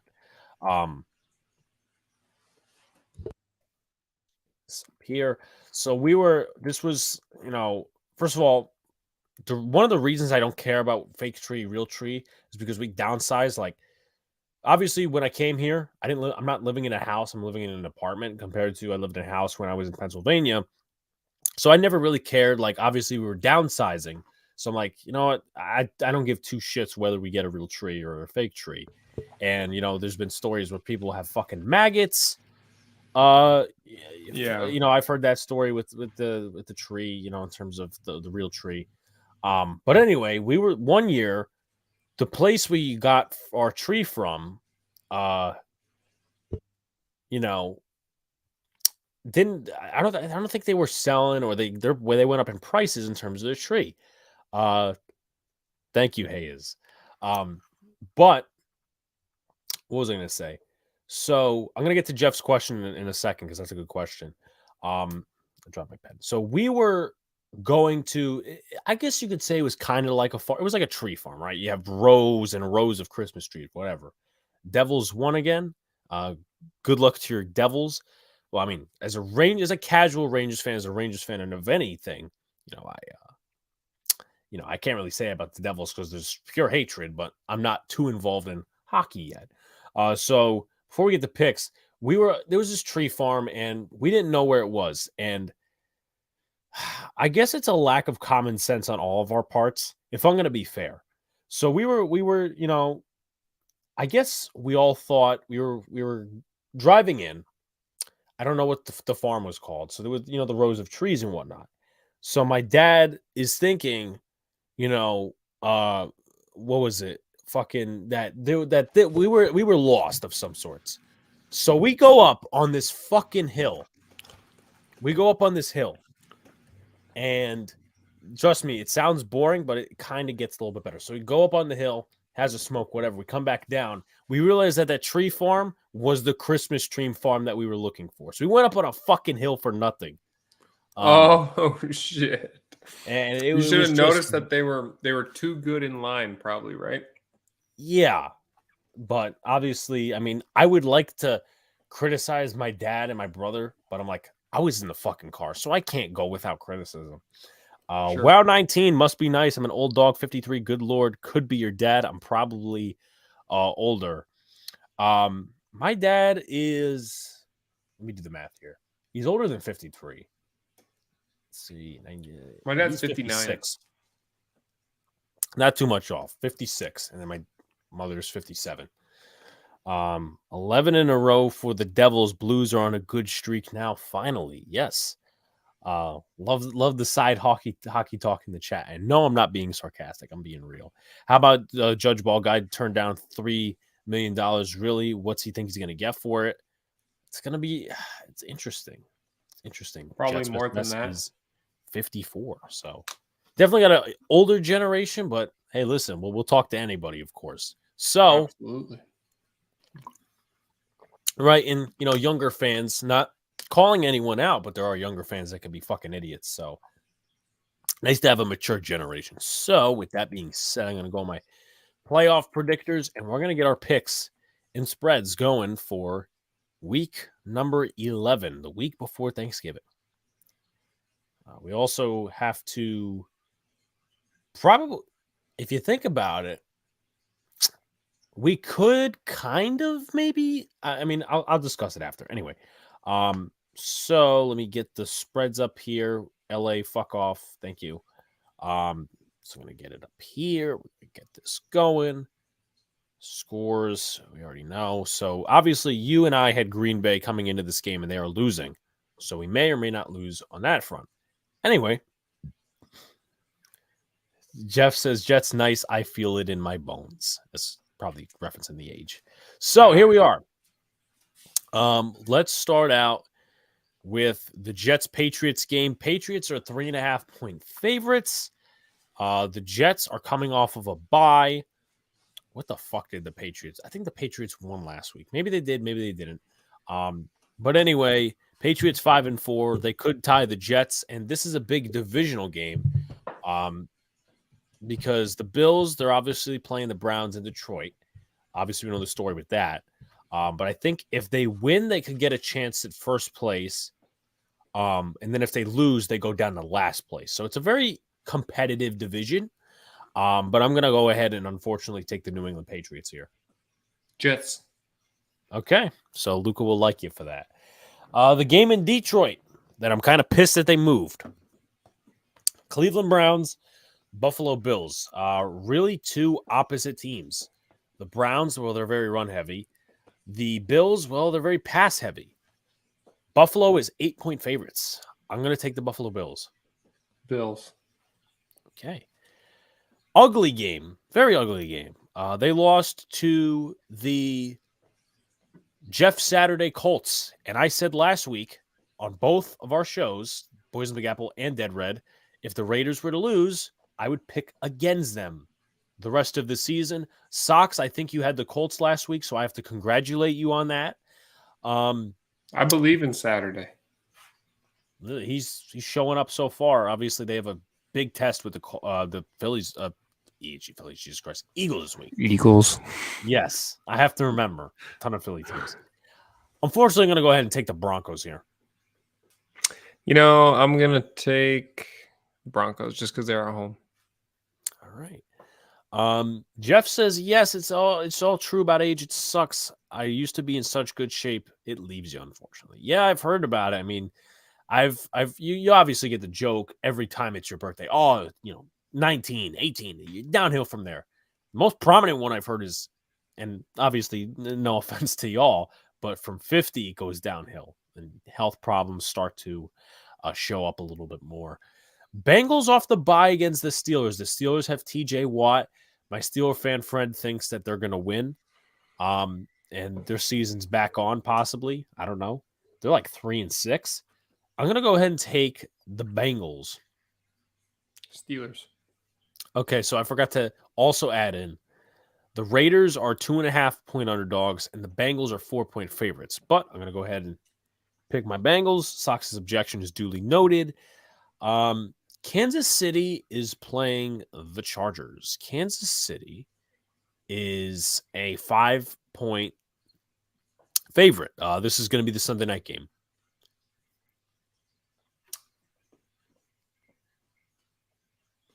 That's a hard one to pick. I think SoFi's electric on those primetime games. I like the way the Chargers play, and I kind of want to pick them, and I'm going to. I'm gonna go with you as well on this one. I don't know why. I have a strange feeling, but the Chiefs probably will win. We obviously discussed this game in progress. Green Bay, we both picked.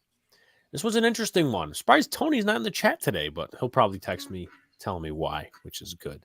I always like to keep up with my supporters and stuff like that. Washington at Houston. Washington, maybe they're coming in, a little bit too happy. Texans losing to the Giants. Washington's 3-point favorites. Commanders. I'm going to have to take the Commanders as well. The Eagles and the Colts. This would have been interesting if Frank Reich was still the head coach. Obviously, that is no longer the case. Philly is 7-point favorites. Give me the Colts. Obviously, a little bit of heart playing into that, but I don't mind it. This one's probably going to be the biggest blowout of the week. Damn. It's going to be the Panthers against the Ravens. The Ravens off of the bye are 13-point favorites. Probably biggest favorites of the week. That's going to be a bloodbath. You taking the Ravens? I'll take the Ravens. Rams at Saints. The Saints are home. They're very good when they're 2-4 at home, so they get most of their wins when they're at home. 3-point favorites. Stafford is cleared to play. I am taking the Saints. Rams. I don't know why my records for Big Blue says 7-9, but that's fucked up. Wait, I forgot. I'm picking the Saints. You're picking the Rams. We're both going to be unanimous on this one. We're going to take the New York Giants. The Giants are 3-point favorites. Yeah. Bears Falcons. The Falcons are 3-point favorites. The Bears blew some big leads against the Lions. I'm taking the Falcons. Chicago. Knew that was going to happen. Minnesota is hosting Dallas. Dallas away for the second week, probably in that northern area, obviously dealing with the cold. Minnesota is a 1.5-point underdog. Minnesota. I think I'm going to take, unfortunately, Dallas. But if they lose, I'll be fucking thrilled. Our records are going to be way different after this week. This is the end of our records being tight. It could very well be. And then Monday Night Football, the Cardinals are hosting the Niners. Niners are 8-point favorites. I'm going to go ahead and say Cardinals. Niners. Okay, so he's picking his Arizona team. So those are your picks of the week. I wish I was these guys' ages again. Well, I guess I'll feel that way probably in about 30 some odd years, but I have to enjoy my my life while I'm at it. We're going to try to enjoy it, Jets, we promise. Keyword is try. Yeah, Keyword is try. Given the circumstances, I think we're doing a good job. I'll be right back, Alex. All right, no problem. So keep all the stuff in the chat coming. Like, comment, subscribe, everybody. Sub up to both channels. That be Sox Arizona, Big Blue in the Bronx. Also, sub up to Big Beat Reactions and a lot of other channels that are in the description. Nerding Out Sports, Pinstripe Chronicles, NYY News TV. We'll probably, and I'm going to announce this right now since it's pretty much 99% closed in, probably be doing a vlog from the Jets-Miami game that I'll be attending in Week 18, as that could be set for some serious playoff opportunity, whether it be the Dolphins vying for a playoff spot or the Jets. But either way, it's going to be fun. Rob from Nerding Out Sports, unfortunately, is going to be wearing some Jets gear because he is his brother's a Jets fan, and when they went to that Giant Miami game, his brother, who's a Jets fan, wore Giant gear, so he has to make up the bet. So that's that, and maybe I'll root for the Jets. I don't know. I mean, I don't have any serious hatred. It's all just fun and games hatred with my brother being a Jets fan and all, but I don't know. I don't think I take too much hatred to the Jets, but shout outs to the people in the chat. As we're getting back to action very slowly here, going to change the graphic.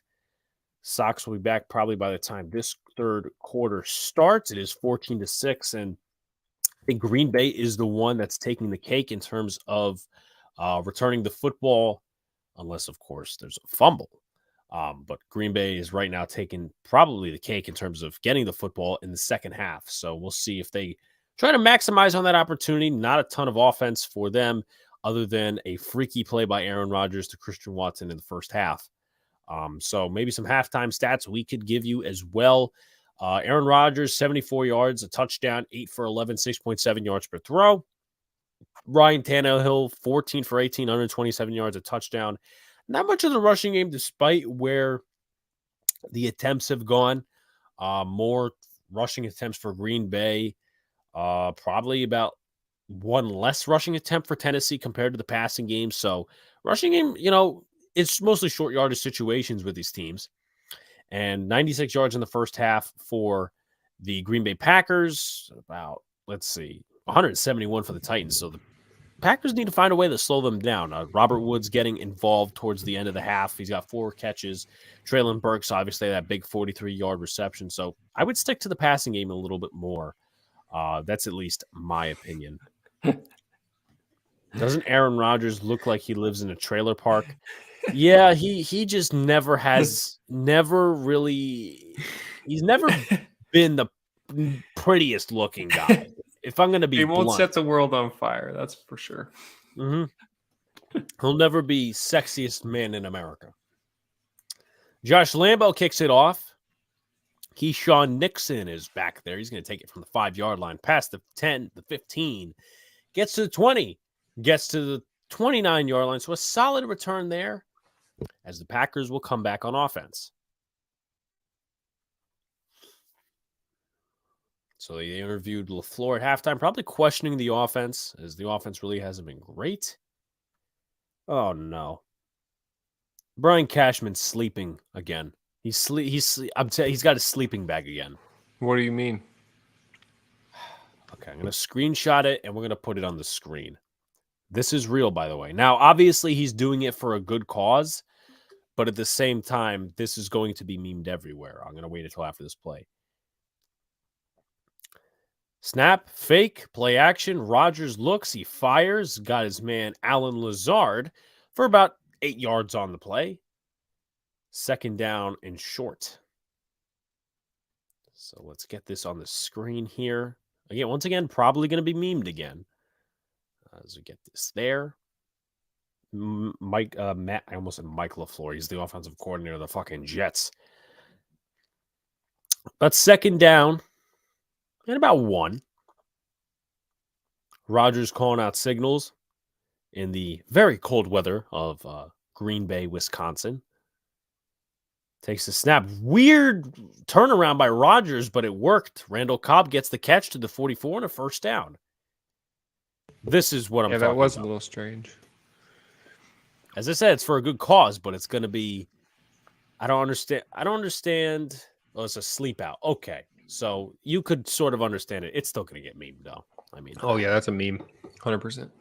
Especially with his history of a sleeping bag. He probably, when he gets... Well, I mean, I can't say he has a wife anymore because he got divorced like 4 years ago, but when they used to have fights, he probably used that sleeping bag a ton.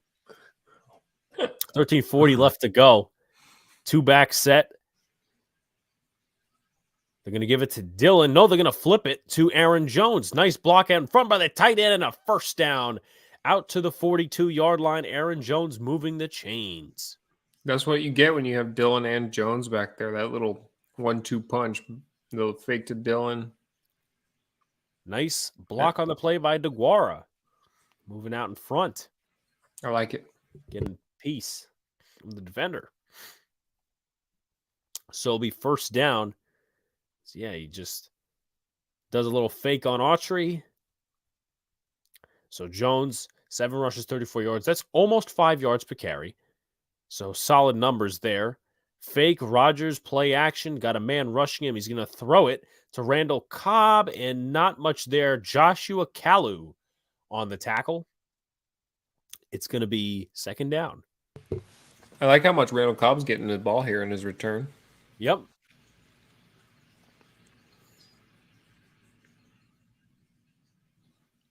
Randall Cobb, the leading receiver, 3 receptions, 34 yards. I don't know what we're talking about with the pants here. Yeah, something about his, I think about his hips. Or his fanny pack. I don't know. Second down and 6. Got the 2-back set again. DeGuara in motion. Maybe they run the same play. Who knows? You're going to give it to Dillon, and Dillon pushing, fighting. He doesn't get the first down. I believe he does. So Green Bay looking alive with less than 12 minutes to go here in the third. He's going to be a little short. We had a play like that last time we called a game, too. I love when the pile pushes like that. Aaron Rodgers should have been a guest star on the Breaking Bad. You got a point there.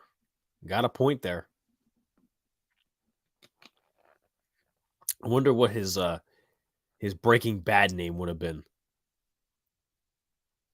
3rd down and 1. Mercedes Lewis in motion. They're going to give it to Dylan. He's got the 1st down, mulls over to the 31. It would have been something like Trevor Michael or something like that. That could be something. That could be something. Okay. It's gotta be a white trash name. Yeah. Fuck. It could also be like a random. You could throw like literally 2 names together and be like, oh, John Smith or something like that. But True. There's still time. There's still time. He was in Game of Thrones, wasn't he? I believe he was. DeGuara in motion. Rogers looking. He's getting away from pressure. He's going to heave it deep. And there's some hand fighting there. No flag on the play. McCreary, the rookie out of Auburn, was defending Alan Lazard.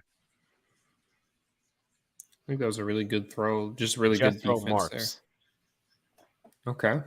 Flat ass. Yeah, that's probably maybe they were looking at it as flat ass. Okay. Yeah, so just some hand fighting there from Lazard and Roger McCreary.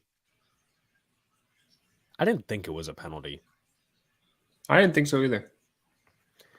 So I've downed almost 2 and I actually say it pretty much after this play is done because I have a reputation for things.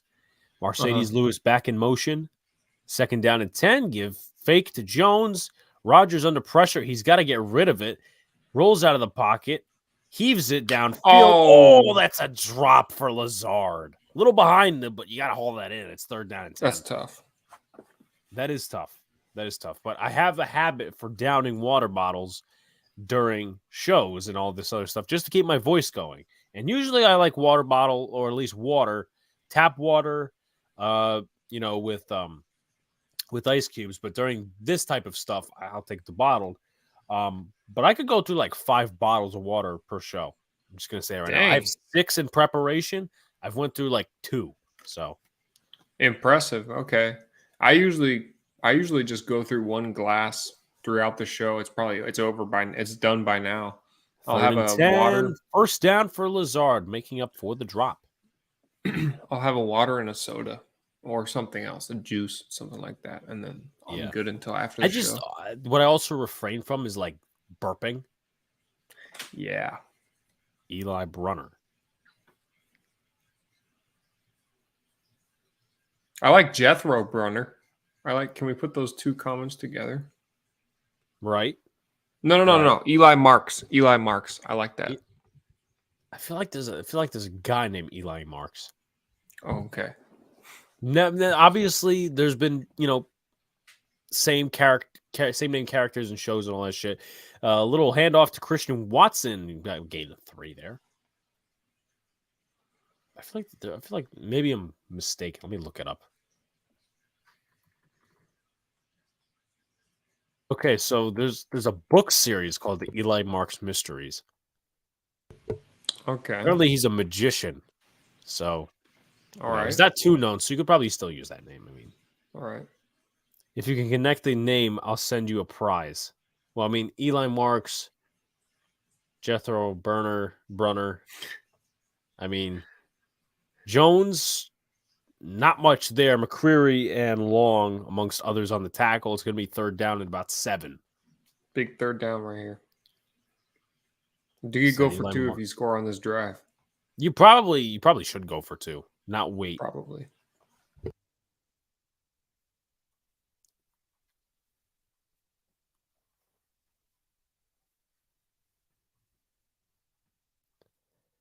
And Rogers is pissed about something. Maybe it's the spot of the ball. And there's an injured player on the field. So they'll probably take a timeout for the injury. Eli Brunner. Interesting. Trying to figure out maybe that's a character of some sorts.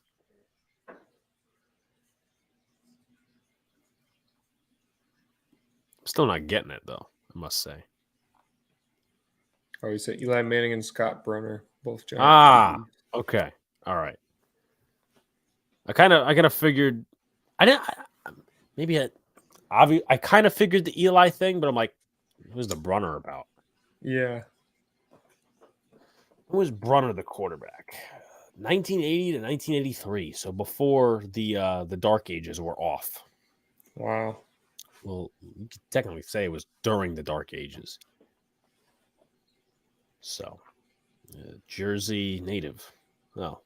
Well, not necessarily Jersey native, but Northeast native. How about that?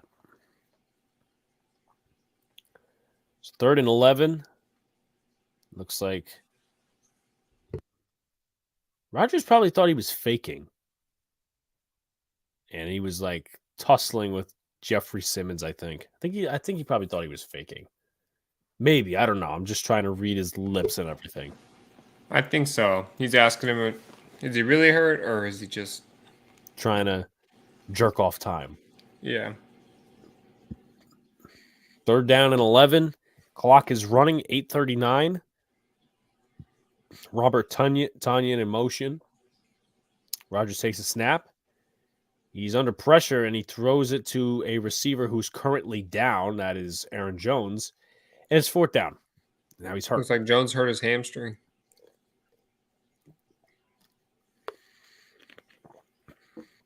Probably setting out the field goal unit here, which would make it 14-11. No, not 14-11, 14-9. He was under some heavy pressure there, put on by Shane Bowen, the defensive coordinator. Let's see what's going on here. Yeah, he's trying to get the check down, but nobody's there. Another injury. Another player's hurt. So, and you don't like it when you see guys on their knee instantly, man. That's not good. Trying to figure out who's injured here. They'll probably take a commercial break for this. They will.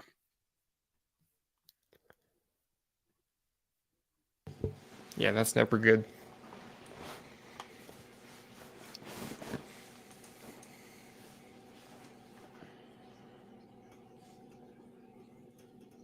All right, I'll just throw it out there. What's your favorite food of all time? Holy shit. Okay. It doesn't have to be specific. We can do a genre. You can do a genre. Okay, so or pull out a genre then. Throw me a genre. I'll give you options: Mexican, Chinese, Thai, Indian. Okay, so Chinese, it'd be. I don't know if I like the chicken sticks better that I usually get. Then I'll get also like. I'll eat the chicken and broccoli, just not the broccoli. I'm not a guy that particularly, despite my size, I'm not a guy that particularly likes vegetables.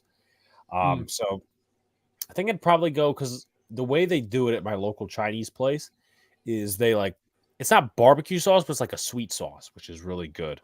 It makes it feel like it's a barbecue sauce. But I mean, I personally would take Japanese rice over Chinese rice because I think it's just a little bit better. The chicken, I mean, damn it. I'd probably have to go just overall in with like rather than saying food meal, because like I could go to Japanese food and say, well, I debate between miso soup and my usual chicken teriyaki, but you know, I can group them all together. So Mexican, I mean, I'm not a fan of Mexican rice, at least the way they cook it here. Sweet potato fries. He loves sweet potatoes. Do they make it salty? Do they make Mexican rice salty there? No, it's just I feel that unless it's with like their beans are fucking good. They have some really good beans that I would eat 24/7. I also like black beans, but they usually have like the refried beans. I just think it lacks a little bit of flavor compared to like other genres in terms of their rices. That's just my perspective. Italian, probably, you know, outside of the generic pizza, would probably be like chicken alla vodka, chicken penne vodka, all that other shit. You know, I take that every day of the week. You know, I think if you talk about Italian food, I think chicken parmesan is kind of basic, but you know, it's just a simple thing. It is good. Kick is up and the kick is good, so it's 14-9 with 8:25 left to go. Packers still down as I update the score. Irish. Jesus. I love all Asian food. I like sushi. I like Chinese food. I like I'm not Thai a fan of food. sushi, I must say. Really? My brother hates me for it. I don't care. I'm not a fan of sushi. Not a fan of raw fish. Whatever the fuck. Really? Nope. Nope. Do you like Sorry. oysters? Never tried oysters, but I'm not particularly a connoisseur of seafood. I almost said fast food. Seafood. All right. Well, if you Like the once one I'll once eat is tilapia cod, but that's like once in a while.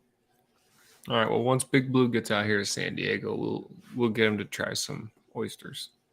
Okay. All right. Oyster shooters with vodka. Okay. Well, maybe I really haven't had vodka, so I guess those would be two new introductions. Oh yeah, let's go. 13 degrees it actually feels like 13 at Lambeau Field. Once again, not a fan of the colder weather. More of the warmer weather, brisk type. It's good hitting weather. Right. And this is to Son Haskins, takes it from the 10, the 20, and he gets down around the 26-yard line. So solid return. Moderate return. And there's a flag, so that's probably going to be attached on Blocking half the back. a distance. Yeah, half a distance or either just 10 yards, probably 10 yards. So it's going to be the 16-yard line. I'm trying to think of what other. I never necessarily went over Irish. Irish would be like mashed potatoes for me. Sometimes, because, people could say that's generic. Yeah, that's probably going to be personal foul. Yeah, he leaned with the head. There's no reason to do that. True. But people say, oh, mashed potatoes is generic. Not necessarily with the Irish. I mean, you put that in shepherd's pie, it's really good. I hate the vegetables part of it, but it's really good. I used to hate vegetables in high school, even before that. I love vegetables. I'll eat lettuce a lot. Carrots and soups. Other than that, fuck off. Really? No celery in soup? Nope. Not a mushroom fan? Nope. Yep, and people question how I'm this skinny with that type of diet. I just eat a lot of carbs, too, and it doesn't really go anywhere. Yeah, we talked about this. I do, too. I eat dairy and carbs. That's all I eat. This is to Henry for about 3 yards. And then maybe some fruit here and there. Yeah, green apple, I'll touch. Yeah. I'll take the occasional apple. Henry, 1 touchdown, 51 rushing yards, 18 rushes. They're just pounding the run. Even though they've passed it a fair amount of times. Maybe a pomegranate from the farmer's market. Yeah. Not a pomegranate. Oh, I mean, just that type of fruit. I'm nonplussed by it. Oranges? No. I will not also, let me actually say after this play, because you brought up a good thing. Tannehill heaves it wide open. Did he catch it? Kronquo for a first down. Oh, yeah, he got it. See what the replay looks like as they're pulling a hurry up. He was wide open. He definitely bobbled it, but did it touch the ground? No. I think that's a catch.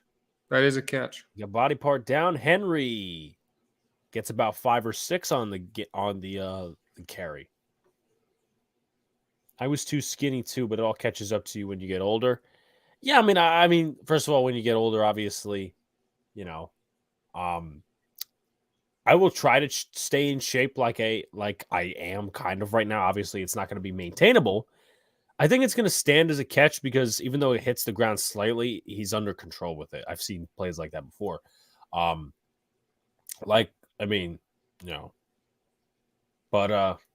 anyway, I'll make this promise to myself 30 years in advance that I'll try to stay healthy. Henry on a screen past the 40, past the 30, past the 20, past the 10, and inside around the 9-yard line. Some tough running for Derrick Henry and a first down.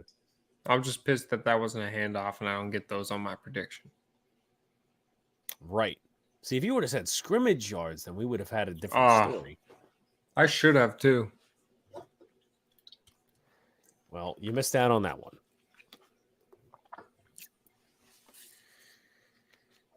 That'll probably put him over 100 yards from scrimmage. Yeah, I would think so. I think he's got like 48 yards in terms of rushing. Robert Woods tackled out of bounds by Darnell Savage to about the 3-yard line. Is a touchdown here do it? I don't think so. I think if they don't Okay. score on the corresponding drive, then that does it. Okay. Yeah, that's still Aaron Rodgers. That's still a bad man over there. Yeah. He'll probably get his team pissed off if they're not already.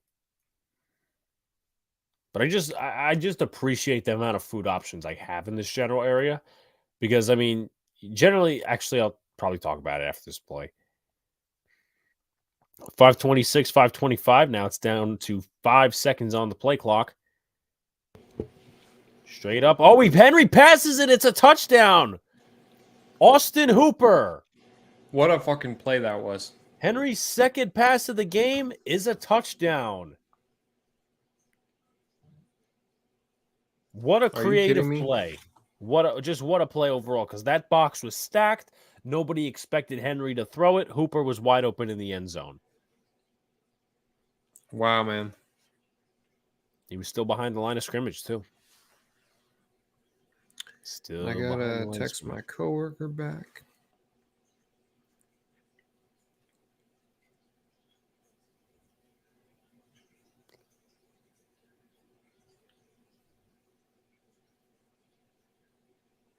So I was wondering, like, remember when I asked you if the Giants play at 1:00? Because that's 10:00 here for me. So on Sunday, yeah. Yeah, so I was gonna be at work, and now my coworker's asking me to switch with him so that I can watch the game now. Nice. It was good when you have good coworkers. I put up 11. I'm a fucking moron. 11 instead of. Hate when I do this shit, but anyway, it's all good. It's all good. So I was thinking 8 in my mind, but obviously it's not the case anymore. 20-9 is the score. Now the difference is 11. So, right. I forget what was going to go into before. What were we talking about? Something with food, obviously. I like the food options because generally, if you live in like a redneck area where it's like, you know, the furthest shop right is like 15 minutes away. I mean, mostly you just get fast food, and the quality of like organic food is just not great. I mean, you'll have your farms and stuff like that, but you know, if you're looking for like a eat out place, like you'll have maybe a diner here and there, but you know, back where I lived in one area specifically, there was a Burger King within distance. Well, I mean, not within distance, but in just a general area that was like 15 minutes away from me. There was a Burger King, there was a Subway, there was a KFC, there was a Taco Bell, there was a McDonald's. So a ton of fast food competition. Yeah, we talked about the good old Burger King. I'll never go there. We talked about this like last week. Is that why you go there? Is because it was close to you? We serve tits. When did I say that? I forget when did I say that. I may have said that at some point, but food. Have you ever had Amish food? No, I have not.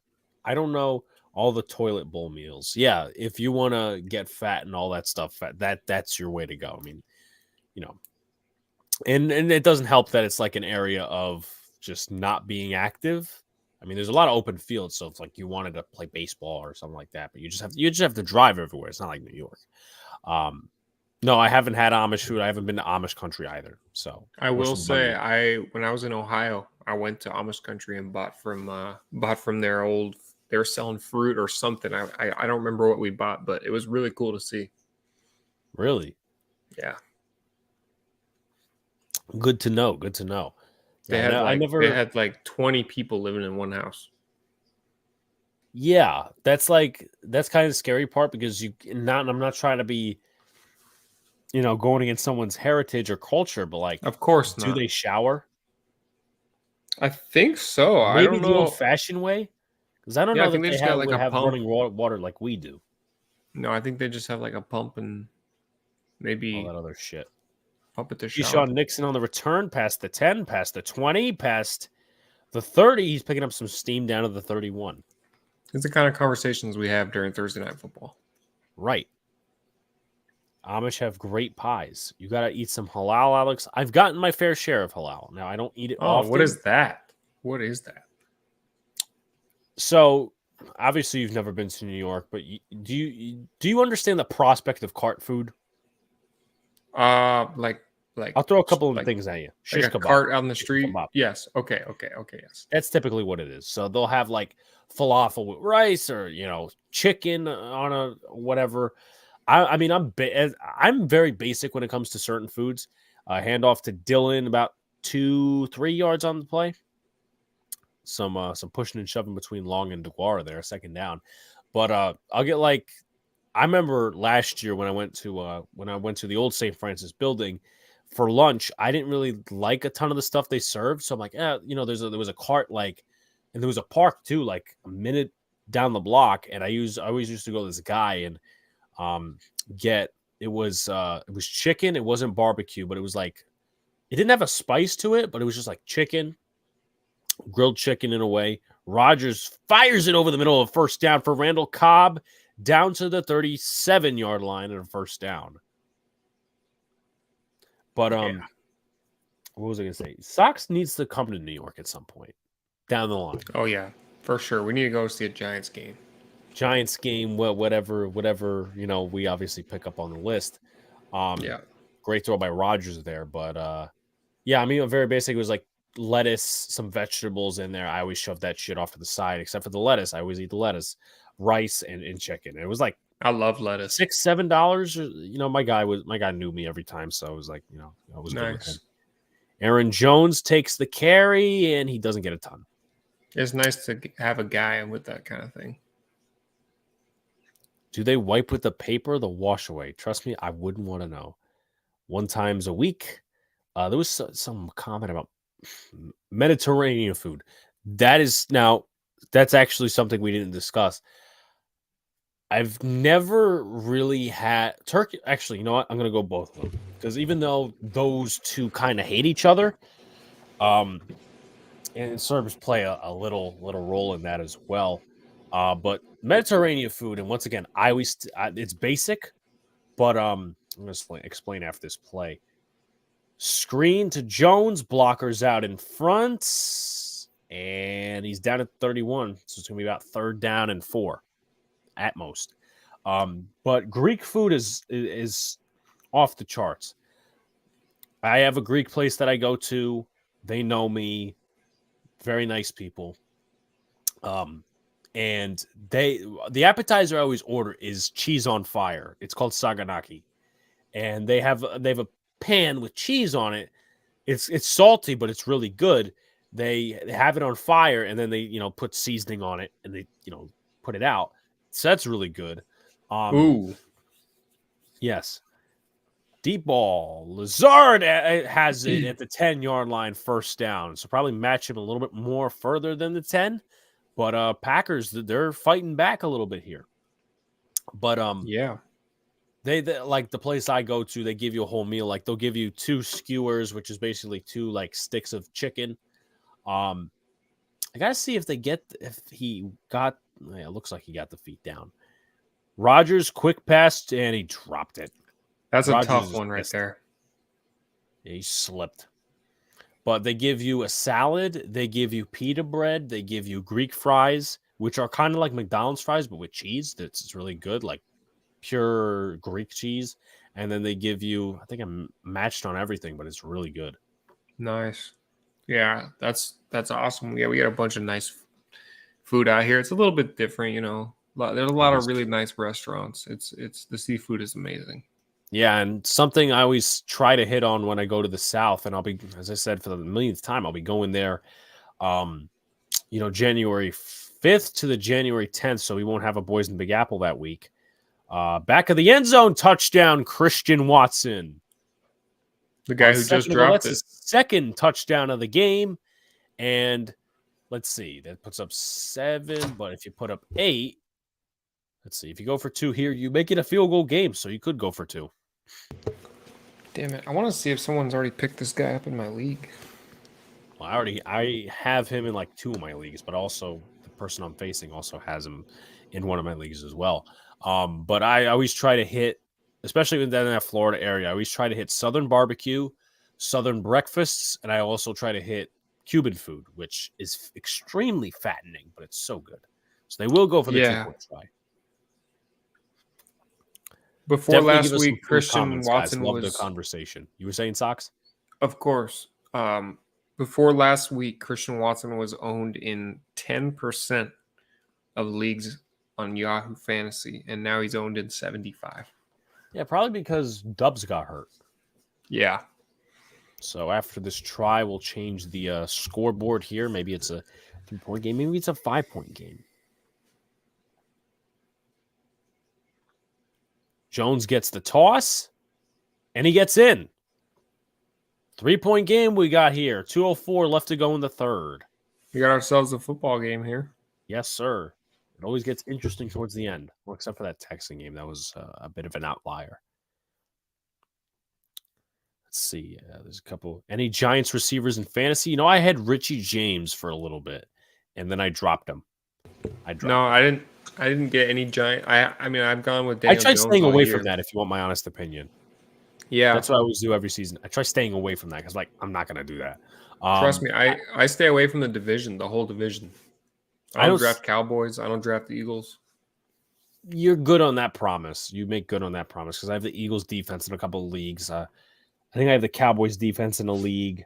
I can't root for them. I can't either, but you got to go what you got to go. I think I have Slayton in one of my leagues. I think I recently picked him up. Was he at one Stocks touchdown? on Arizona meal, you get chicken, and Arizona iced tea and a Red Sox hat. Well, this I think he means well, I mean that would be a Sox Arizona special if he particularly likes all those things. I mean, I love Arizona iced tea. Is it like absolutely big in Arizona? I mean, yeah. I mean, everybody likes it. I'm just making sure. No, yeah, everybody loves that shit. Shouts to Ethan. What's going on, Ethan? I gotta read all this stuff. Concrete jungle, where dreams are made of. There is nothing you can do. MH is always the one putting up the singing and all that other stuff. I'm trying to think what we didn't hit on. MH, you gotta go over to Big B reactions with that. Yes, make his own song, and then Sox reacts to it.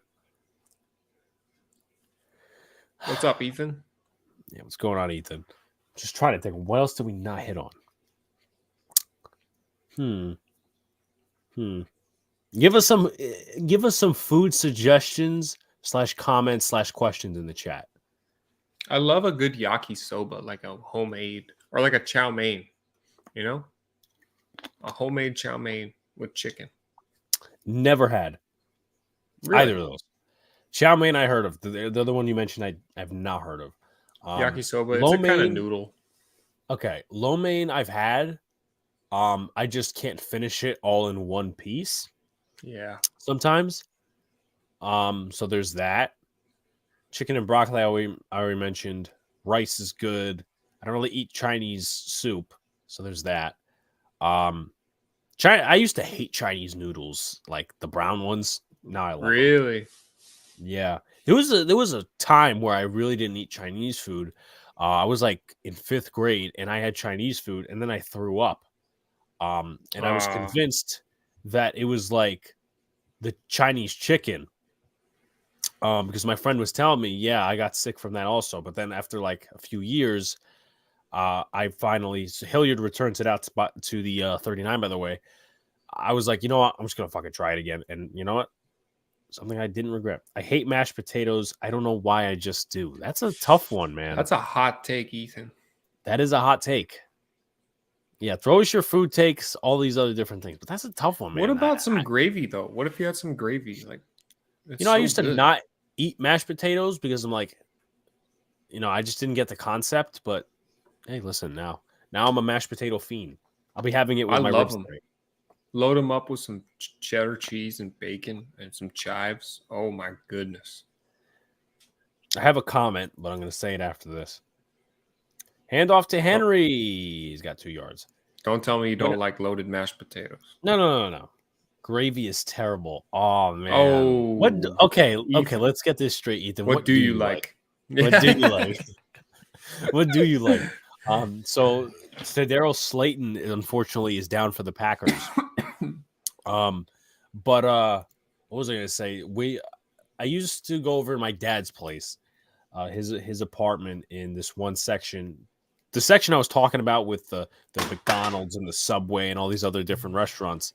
I used to go over his place, and there used to be a Wawa right across the street. And when I used to watch football games or just hang out over there, obviously there's limited options, but there's like fast food options, so you don't want to fatten the fuck up.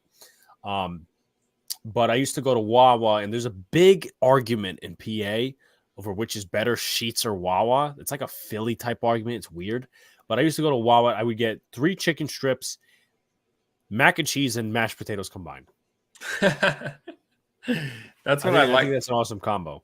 I love those combos, man. It reminds me of sometimes I'll just feel like a really nasty human, and I'll go to KFC and go get a mashed potato bowl, and they are so good with the corn and the mashed potatoes. Chicken nuggets, that's it.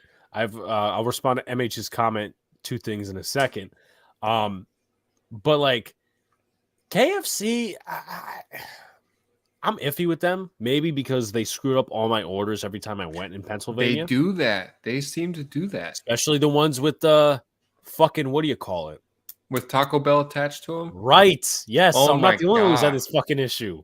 What the fuck? Maybe, I don't know if it's out in California or Arizona, wherever you had your issues, Socks, but it's always teenagers that do it. It's not yes. It's always teenagers. So you know what? We ought to fix that. I'm going to run for president and say we need to fix this issue.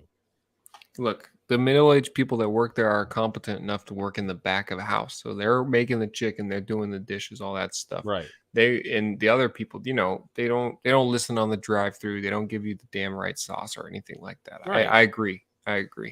Like, especially if you have a type of taco and you're like, well, I don't really want this on it, and they give it to you anyway. Like, I think I asked for no sour cream. They gave me sour cream. I would go to KFC, but the aftermath is terrible when you take a dump. Try KFC and Chipotle, and that's going to be even worse.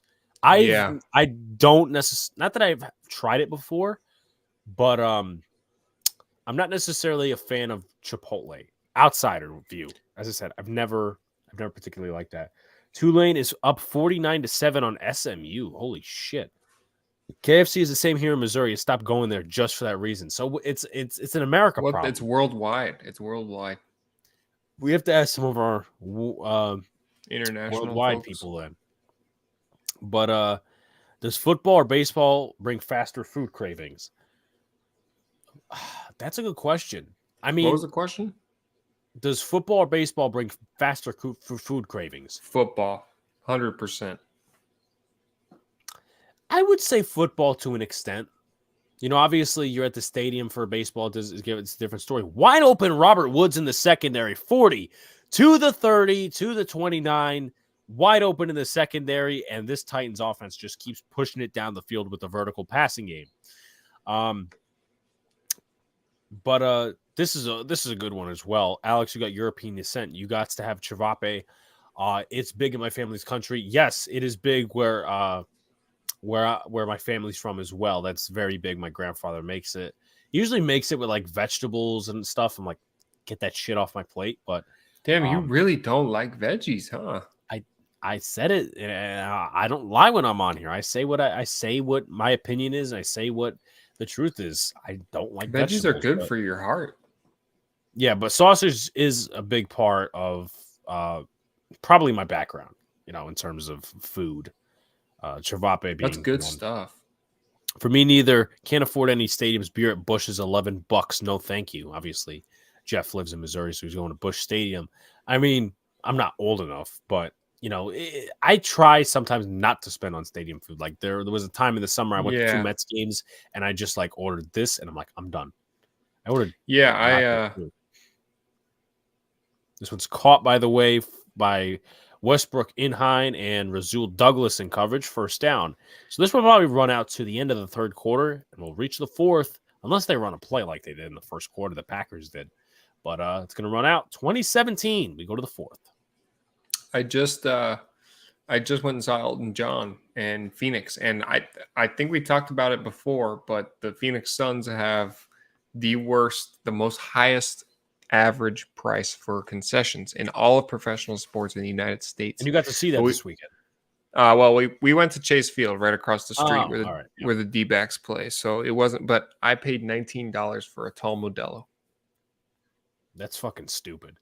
Alex is too picky of an eater. Well, first of all, I will say this: I have more fun with my food. Maybe not health wise, but I have more fun with my food than Luca does because he's the higher class. He likes his seafood and all these other different things. And I like soda. I like chips. I like, I'm a fun food guy.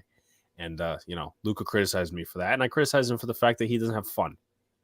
Yeah. No, I mean, I like to eat anything. I used to not like, I was really picky, but once you move out of your parents' house and you have to fend for yourself, you get really appreciative of any food that you can eat, So hashtag feed stocks is exactly correct, MH. Yeah, I mean, also as well, I mean, at some point, like the only things I know how to cook right now are pasta, obviously shit you could like put in the microwave and the oven. Fast metabolism socks, you can afford missing some veggies. Were you calling me thin? I'm just kidding. I'm just giving you a hard time. Who said I didn't like chips? I just like soda, but I like my Tostitos. Yeah, that's it. You don't eat. He claims he overate Doritos as a kid, like the classic nacho cheese kind, and now he says they're disgusting. It's not my fault. You overate it. Okay. Yeah, I did that with almonds. I used to be so into almonds, man. I would eat, the wasabi flavor. They have a bunch of different kinds. I cannot stand almonds anymore. Well, I mean, I'm just not a fan of any type of nut. I love nuts. I mean, in terms of, I love eating nuts that come from the earth. Yes. Because what was it? A few weeks ago. No, we don't need to go. We don't need to go. We don't need to go there. It's all right. Yeah, you know what you're talking about. The loyal supporters remember what you said. But anyway. Yeah, they do. Andrew, you're so right. Alex, what year are you in college? I'm in my second year. Fuck soda, man. That's once in a month, if at all. You have good discipline then.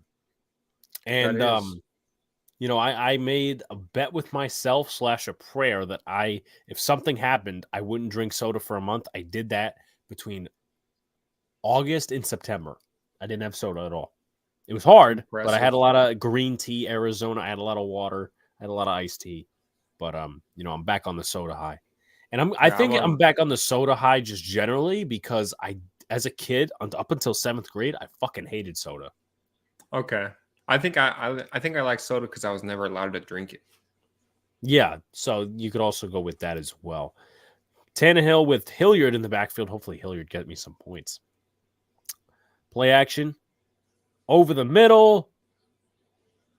And that's a pick. No, that's a pick. The ball never hit the ground. So they're running it as if it's the play's going on, but as of right now, they said it's incomplete. Rudy Ford had the football, so quite interesting. Could be many clips already from this discussion. Yep. I grew up on Skittles, but the smile's still shining. That's all I need. Yeah, I wasn't a particularly big Skittles guy. Maybe he was down. Pick. Hold on, let me see. No, that's a touchdown. He is down. That is a touchdown. He's down. So a touchdown, it's going to get called to be a touchdown. Austin Hooper, second of the day. Yeah, he just took it away from him. They said it's a pick. No, it's clearly a touchdown. I will say, real time, it looked like a pick. I will say. To me, I thought it hit the ground, but okay. He's gonna put it right in his front of his face. No. Are they gonna do not take that away, Mike Vrabel? He's telling him to not throw the flag because they're gonna call it a touchdown on the field, and then he doesn't have to throw the flag. Yeah, there we are. Touchdown on the field. Tulane just scored again, 56-14. Ovaltine is how do I say this? It's like the old people version of chocolate milk. What does that mean? It's like what Facebook now. Let me ask you a question. Do you like Ovaltine? I don't know what that is. Exactly. That's the point. Think of it this way, Socks. We're on Instagram and Twitter. The older people are on Facebook. That's what it is. See, we get the Yoo-hoo, we get the chocolate syrup, we get all that shit. That's particularly for the older generation. I always make fun of my brother for liking it because he has some sort of an obsession with it. With chocolate milk? Well, it's Ovaltine, so it is chocolate. It's chocolate malt. But I like malt flavored stuff. Like I like a Okay. malt instead of a shake. Okay. Who do you think will win the World Cup? Personally, and I'm going to be completely transparent, I am USA. so not a fan of soccer, so I cannot answer that. I like soccer. I don't have time to pay attention to it. I respect the hell out of that game. USA is going to win. Luke, I got you. I will try Ovaltine. If it becomes my favorite drink, I'll think of you. If I hate it, I will also think of you. Quarter waters? Never heard of it. Should we have quarter waters? No. Let's see. Oh, yeah. Okay. Yep. Got it. Socks, if you look it up, you'll probably get his reference. Quarter waters? Quarter waters. It wasn't filled through my childhood with those, but sometimes in school I did get those. Oh my God. I love those things, man. I had no idea Yes. that's what it's called. Well, I didn't know till right now either. Fruit barrels. That's what they're called. That was the name. Okay. Yes. Yeah, Quarter I would water, poke my I guess- two front teeth into the tin on the top. I wouldn't be surprised. Yeah. But yeah, this is Snack Talk USA. Top 3 favorite drinks. Oh boy. Okay. Alcoholic included, or are we just talking like PG drinks? Well, I'm not. I'm not a huge drinker, but I do. If I'm having when a I good party, time, I drink. I'm gonna Yeah, go me- out and me say too. that yeah, because it's not for me. It's not an addiction. I'm gonna Yeah, me announce too. this play, then I'm gonna go after that because that's a good question. DeGuara in motion, fake. Rogers play action. He's gonna heave it deep. Does he got a man? No, he does not. Christian Fulton in coverage. No flag on the play. Christian on Christian right there. Top 3 favorite drinks. Okay. So alcohol would not be in one of those because it's not like I'm trying to be PG. It's just I generally don't like alcohol that much unless I'm partying. So there's that. Pepsi would probably be one of them. Oh, they got away with it. That's a hold. That's clear. Come on, refs. you can't challenge that unless they call it, huh? You can't challenge it at all. Oh, they took it away. Yep, they took it away a few years ago. Water, literally through the kitchen sink in that damn bottle. Water winner. You telling me it's been a few years now since they took it away? Yeah, they took it away right after it debuted. Like 2019 was the whole pass interference challenge season, then they took it away. God damn, I was wondering why nobody's been throwing the challenge flag nowadays. Well, so Pepsi would be one of them. Now let me ask you this. I think I've asked you before. I'll ask you it again. Are you a Pepsi or a Coke guy? We talked about this before, and I'll stand strong until I die on this.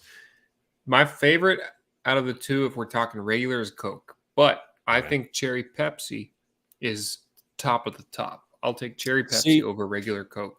See, you could diversify. Someone just got shot outside or something like that. Or fireworks. Oh, wow. You could hear that, right? Yeah, I hope everybody's okay. Yeah, lock your fucking houses. Yeah. I'm going to wait till this stops. Hopefully that's fireworks because I don't know. That's a lot of shots. Yeah, it is. Nitro Pepsi is amazing. I've heard that from somebody. I just haven't gotten the flavor of it. I mean, I haven't gotten the concept of it kind of thing. But a lot of mischievous calls right there by the refs on 4th down. Well, actually, now on that whole drive. So Pat O'Donnell's going to go punt. CJ Board to return. He's going to return it from the 30. Tripped up, and he's down at the 36. What a play by Quay Walker on special. Wow, teams. he hit him hard right there. I will say regular Pepsi is very mid-tier to me. It's just very I'm sorry, Sox. That's an L take. Pepsi's ass Dr. Pepper is better than both of them? No. Agree. No. Yes. No. Dr. Pepper is the king of soda. The fuck it is not. That's why. Yes, it is. It's the oldest soda in America.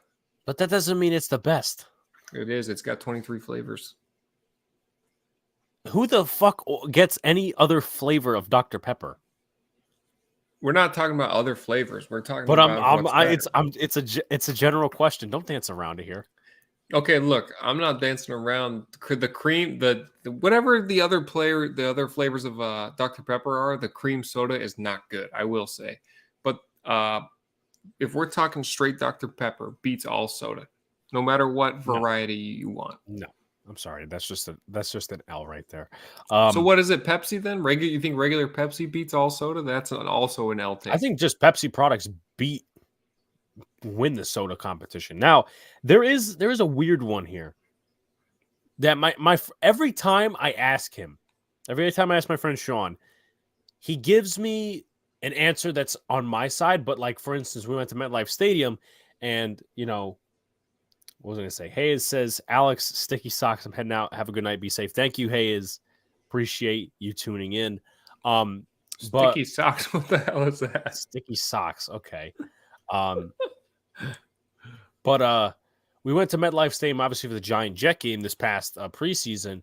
And my one friend who came along with us, Matt, he's a Coke fan. Like, he's straightforward Coke. And Sean, because it's peer pressure, he changed his answer. But he's a guy that he likes Sprite. That's like his favorite. But he also likes Pepsi products better. So it's kind of a diversified answer. That's fair. Yes. Mountain Dew solos. Well, Mountain Dew is just... what do you mean no? No, Mountain Dew's garbage. I get you and Angry John mixed up. Well, I mean, they are both kind of blonde, maybe. They have the same hair color, kind of. Anyway. But no, I'm not a fan. I'm not a fan of Coke. What are your thoughts on Mountain Dew? Mountain Dew probably is my second favorite soda of all time. Oh. Okay, so that's on your top 3 drinks. Yeah. I'm trying to figure out. Maybe it would be either Arizona iced tea or Arizona green tea. That's like number 3 there. Okay, I would say my number 1 drink of all time, if we're not including alcohol, I'll let you call this play. Henry, not much there. Not Quay Walker. Dean Lowry, amongst others, on the tackle. An ice cold, not frozen, but almost frozen, Arnold Palmer tea in a can. Okay. Second, Dr. Pepper. Number 3, Cherry Pepsi. I like Cherry Pepsi that much.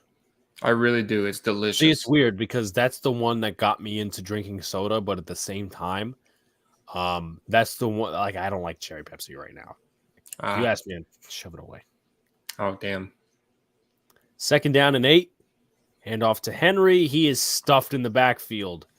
Jonathan Garvin, Kingsley, and Igbare, amongst others. And now we get some tension on the field. Okoronkwo, Henry going back at Garvin and Igbare. Thought it was a little unnecessary. At least they thought it was. No, I'm not trolling. I'm not a Coke fan. That's why I like Yankee Stadium and I like MetLife Stadium. They're both Pepsi companies. Pepsi products, they sell. I don't. Yeah, that's why I also don't like Citi Field because they're Coke products.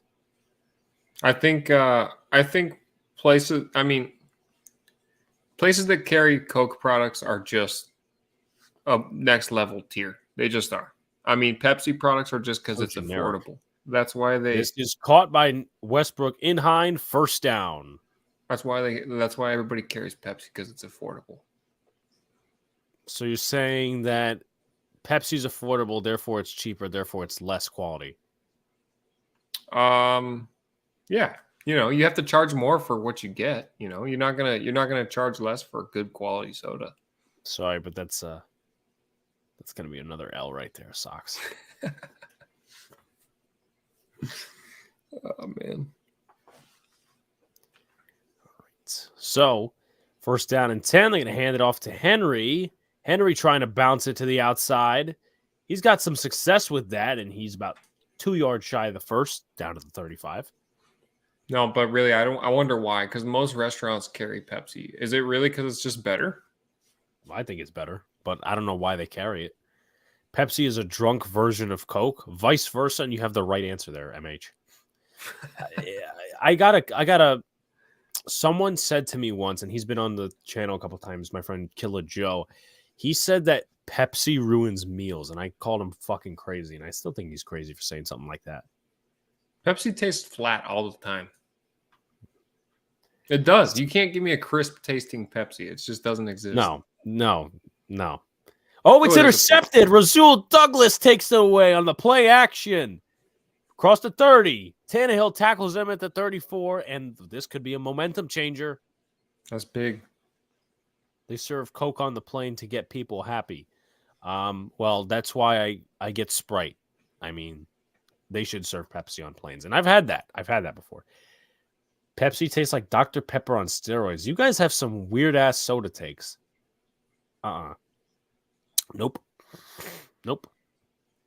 Y'all throwing at me that Dr. Pepper's this elite thing when it's really not. Pepsi tastes like it's been sitting at the bottom of a barrel for way too long.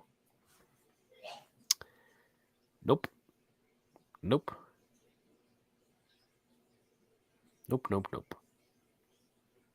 Not happening. Pepsi tastes so bad it leads to the interception. Yeah, no. Absolutely not. I would take a Diet Coke over a Pepsi. I don't drink diet soda at all.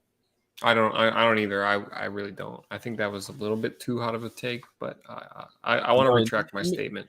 Okay, retract your statement then. Retract your statement.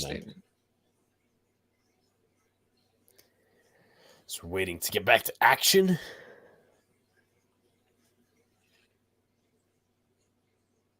Okay, what are your thoughts on VR? I've never tried it. I haven't either. I think my cousin has it. I don't know, but I don't know. There's one that they made that if you die in the game, you die in real life. I don't know how that happens. They took that shit from South Park. There's a I don't watch anime, but there's a famous anime that has that. Like if you die in the game, you die in real life.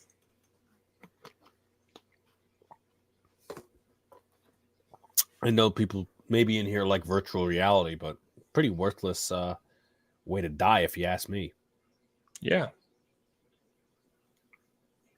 My opinion. Get some damn sugar. Seeing people drink anything diet has me cringe. Well, I mean, also people probably drink diet because they have a ton of sugar. They have a ton of insulin. Pepsi is really bad. Diet or regular taste test my ass. Why am I being the only one that likes Pepsi? It's because it tastes flat. I'm telling you, I've never had a crisp tasting Pepsi. I'm just being honest with you. That's because you're a Coke boy. Dr. Pepper boy, really. No, yeah, I am a Dr. Pepper boy. I've been drinking that forever. Which bars no reasoning at all. My prime is lagging. Well, my prime is doing fine for at least right now. First down and 10. Let's see if the Green Bay Packers can take this down the field, make it a one-score game. Touchdown preferably, but Rodgers tosses it to Jones, cuts to the inside. Jones got an 8-yard carry. And there's a penalty on the play. And it looks like another player injured. That's Tier Tart for the Titans. It looks like it's going to come back as a hold on Josh Nijman. Yeah, so another injury here. Also floats. You want to make a float, you're not going to make a Pepsi float. You're going to make a Coke float. You're going to make a Dr. Pepper float. You're going to make a root beer float. It's like I never tried a float, if you want my honest opinion. No way. You got a bowl of ice cream and dumped soda in there and ate it? Alex. Nope. Maybe when we go to Boston, we'll find a diner or something. By the way, I heard from somebody who lives in that general area that North End Boston Italian food is very overrated. Okay, because I heard it was good. So I thought it was good at first, but well, I mean, I'm not like I've ever been there, but you know, I'm like, Yeah, it seems like it would have good Italian food, but apparently it's overrated. Okay. Just like Northern Italy, stuffy. Northern Italy apparently has, I mean, it's Italian food, but it's like more catered to the tourist in Southern Italy and Sicily. That's like real Italian food. At I least do that's, want to find the best clam chowder in Boston, though. what was that? I want to find the best clam chowder in Boston. Well, I don't like seafood, and I probably wouldn't be a guy for chowder, so you know how I feel on that one. Okay. Rogers escapes the pocket. He throws. It's tipped away. Second down. Coke floats are the best. Coke over vanilla ice cream score. There is a diner on Lexington Avenue on the Upper East Side, I believe. It's like 97 years old, and they still make Coke. They put water in it, and then I think they stir it, and Okay. it's the old-fashioned way. So though I don't like Coke, I still think that's cool. Okay. I think I saw a video on Facebook or something like that. Yeah. So I still find that interesting. If they're not pricey, I'll need to go there at some point, but I hardly ever go to the upper half of Manhattan. Throws. This is caught by Cobb to the 31, and they'll try to rip the ball out. Third down and long. Let me know when your play clock hits 25 Sure. or 33, 26. 32, 31, 30, 29, 28, 27, 26, 25.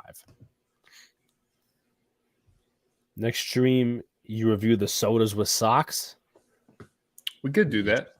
Yep. I had a float once combo actually sneakily works. As I said, I've never had. I stopped drinking anything, diet anything. I'm with Andrew. I never had a good Pepsi ever, and our college baseball team got it for free. No thanks. I would take free Yeah. Pepsi. What? They hand out Pepsi for free. That's how bad it is. Y'all are a You bunch of can't pay fucking. somebody to take it. No. I'm sorry. You guys have. I can't say high standards because that would say a lot about Pepsi. But you guys must not have taste buds. China still makes it the old way. It's so good. Remember that the new Coke years ago? Brutal. I don't remember like the new Coke, but I remember also when Sprite and Mountain Dew did a combo. I remember that. It was not good. It was basically glorified Sprite. Yeah. CJ Board will let it bounce inside the 12 to 13 yard line. Well, this game's over. Well, maybe not. I'm gonna take a facilities break. I'll be right back. Sounds good. Yeah, I mean, I never had a Pepsi float. I can't say that I hate it, but I've never even thought to try it, you know. But Dr. Pepper was the first ever soda to be served in the United States. And it's standing strong. It's got that nice creamy taste to it. It's still crisp, you know. And I believe that Dr. Pepper doesn't have any tie to either Coke or Pepsi. Like it's its own little entity, which is really cool. But yeah, I'm really thinking that the Titans are gonna run the ball here. Couple first downs, this thing's over, you know. Not much time left in a 2-score football game. Appreciate you guys joining us. Make sure you subscribe to Big Blue in the Bronx, Sox, Arizona, all the channels in the description. Head over to Big B Reactions for some live music reactions, and appreciate you guys hanging out with us, man. Jeff says, you know why? Because one Pepsi screwed up my taste buds. That's why he doesn't have any taste buds, because Pepsi screwed him up.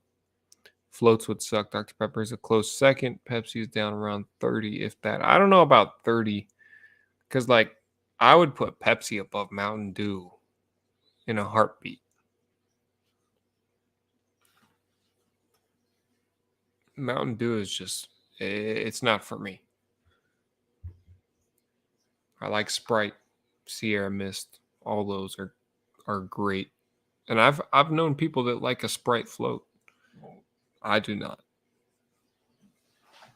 Leroy Butler, Packers safety, going into the Packers Ring of Honor. Here we are. I'm back, everyone.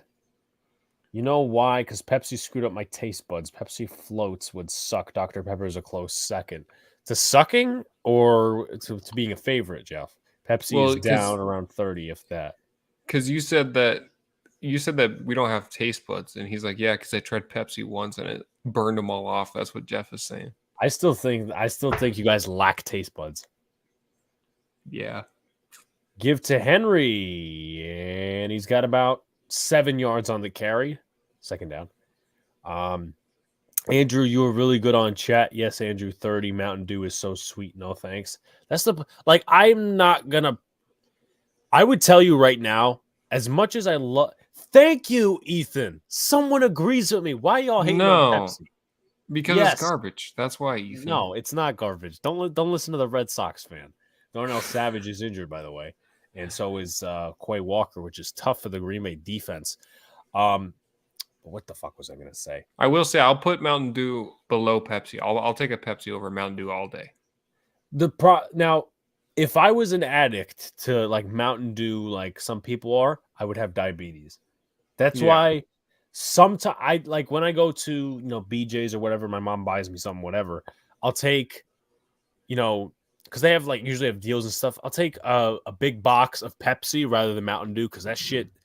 As much as I like it for the sweets, it is I would have diabetes if I was to have that, in my fridge. Yeah. Yeah. That stuff is, I did like Mountain Dew for a while, but it just, their Baja Blast, however, have you had Baja Blast by Mountain Dew? I think I had it once. It's all right. It's pretty damn good. It's a cold one from Taco Bell. Hits the spot. Oh, Taco Bell has multiple flavors of Mountain Dew, to my knowledge. Explain how. Yes, that I would like them to explain how, but they're just giving their senseless for a while now. Senseless opinions. It tastes flat. It tastes like it's been in the bottom of a barrel. It tastes like it should be in the sewage with the rats. It tastes like nobody tried when they were making it. What else do you want me to say, Ethan? Thank you, Ethan, for being on my side, I must say. Thank you. Water is the king, though. Actually, I like to put water at my number one drink of all time. It's been more in my repertoire now because I need to preserve my voice, but it's not a favorite of mine. Like, I'll have it with ice. That's it. I like a room temp water overall. Henry, and he's still fighting, but it's going to be about 3rd and 1 here. I like room temp water over cold water. Why? Because it's easier to drink. I don't like when it's too cold because it hurts. You need Sensodyne? What is that? You don't know what Sensodyne is? I don't.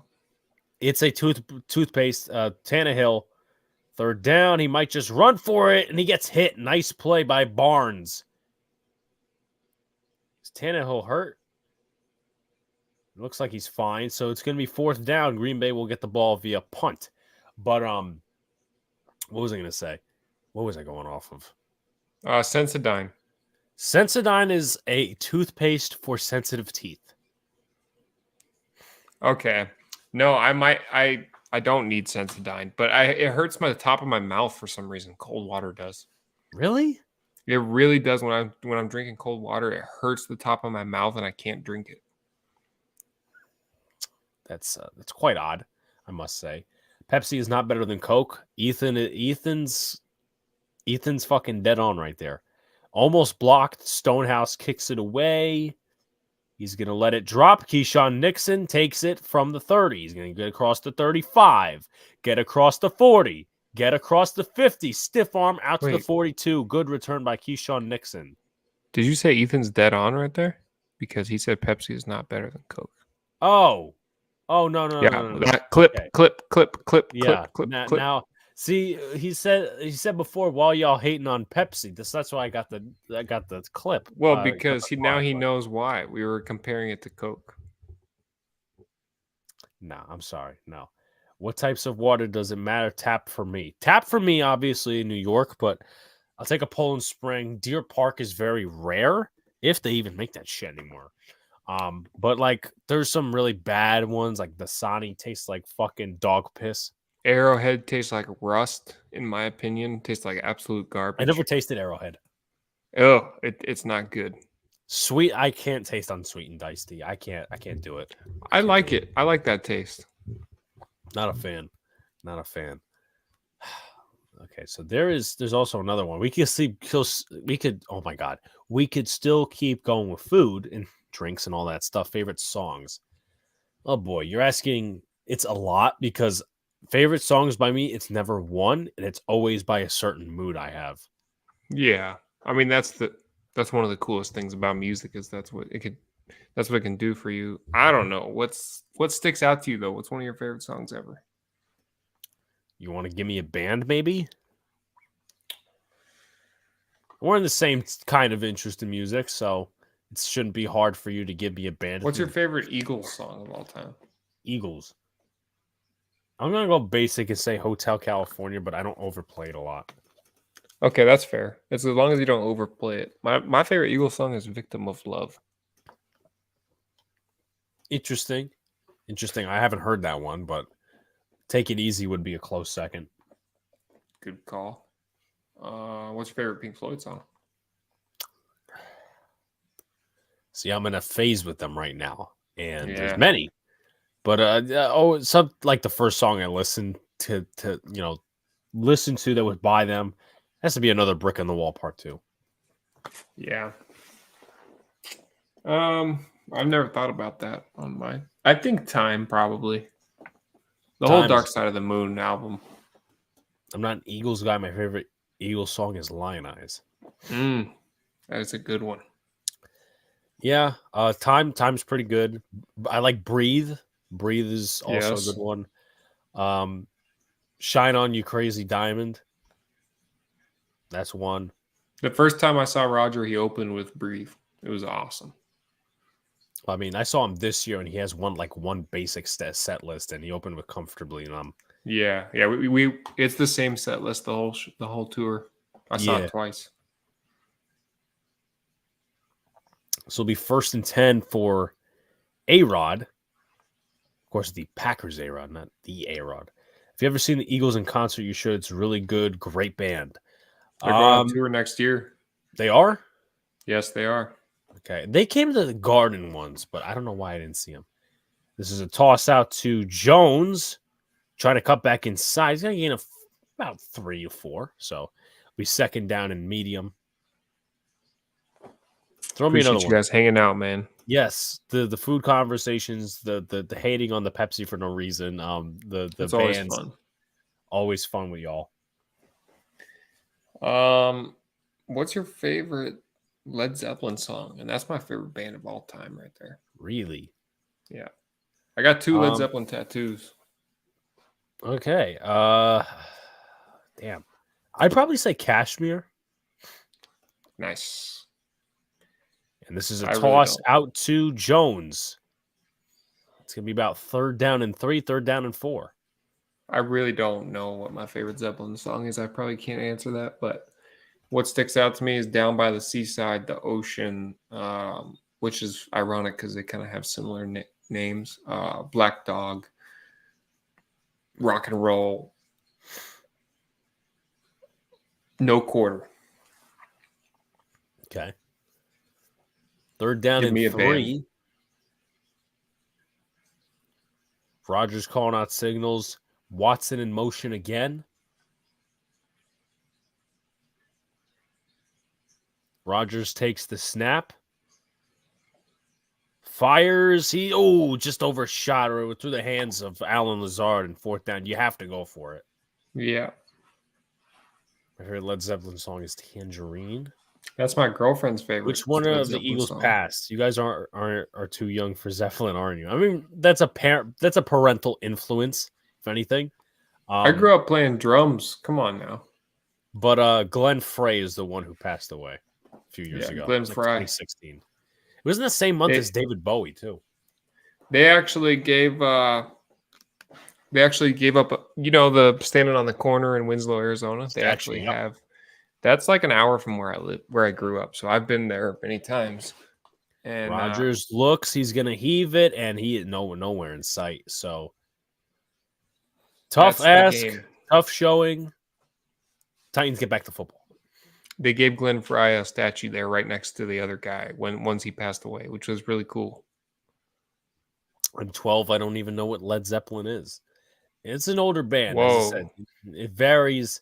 I wouldn't expect him to know. No, I wouldn't either. Unless you have some influence from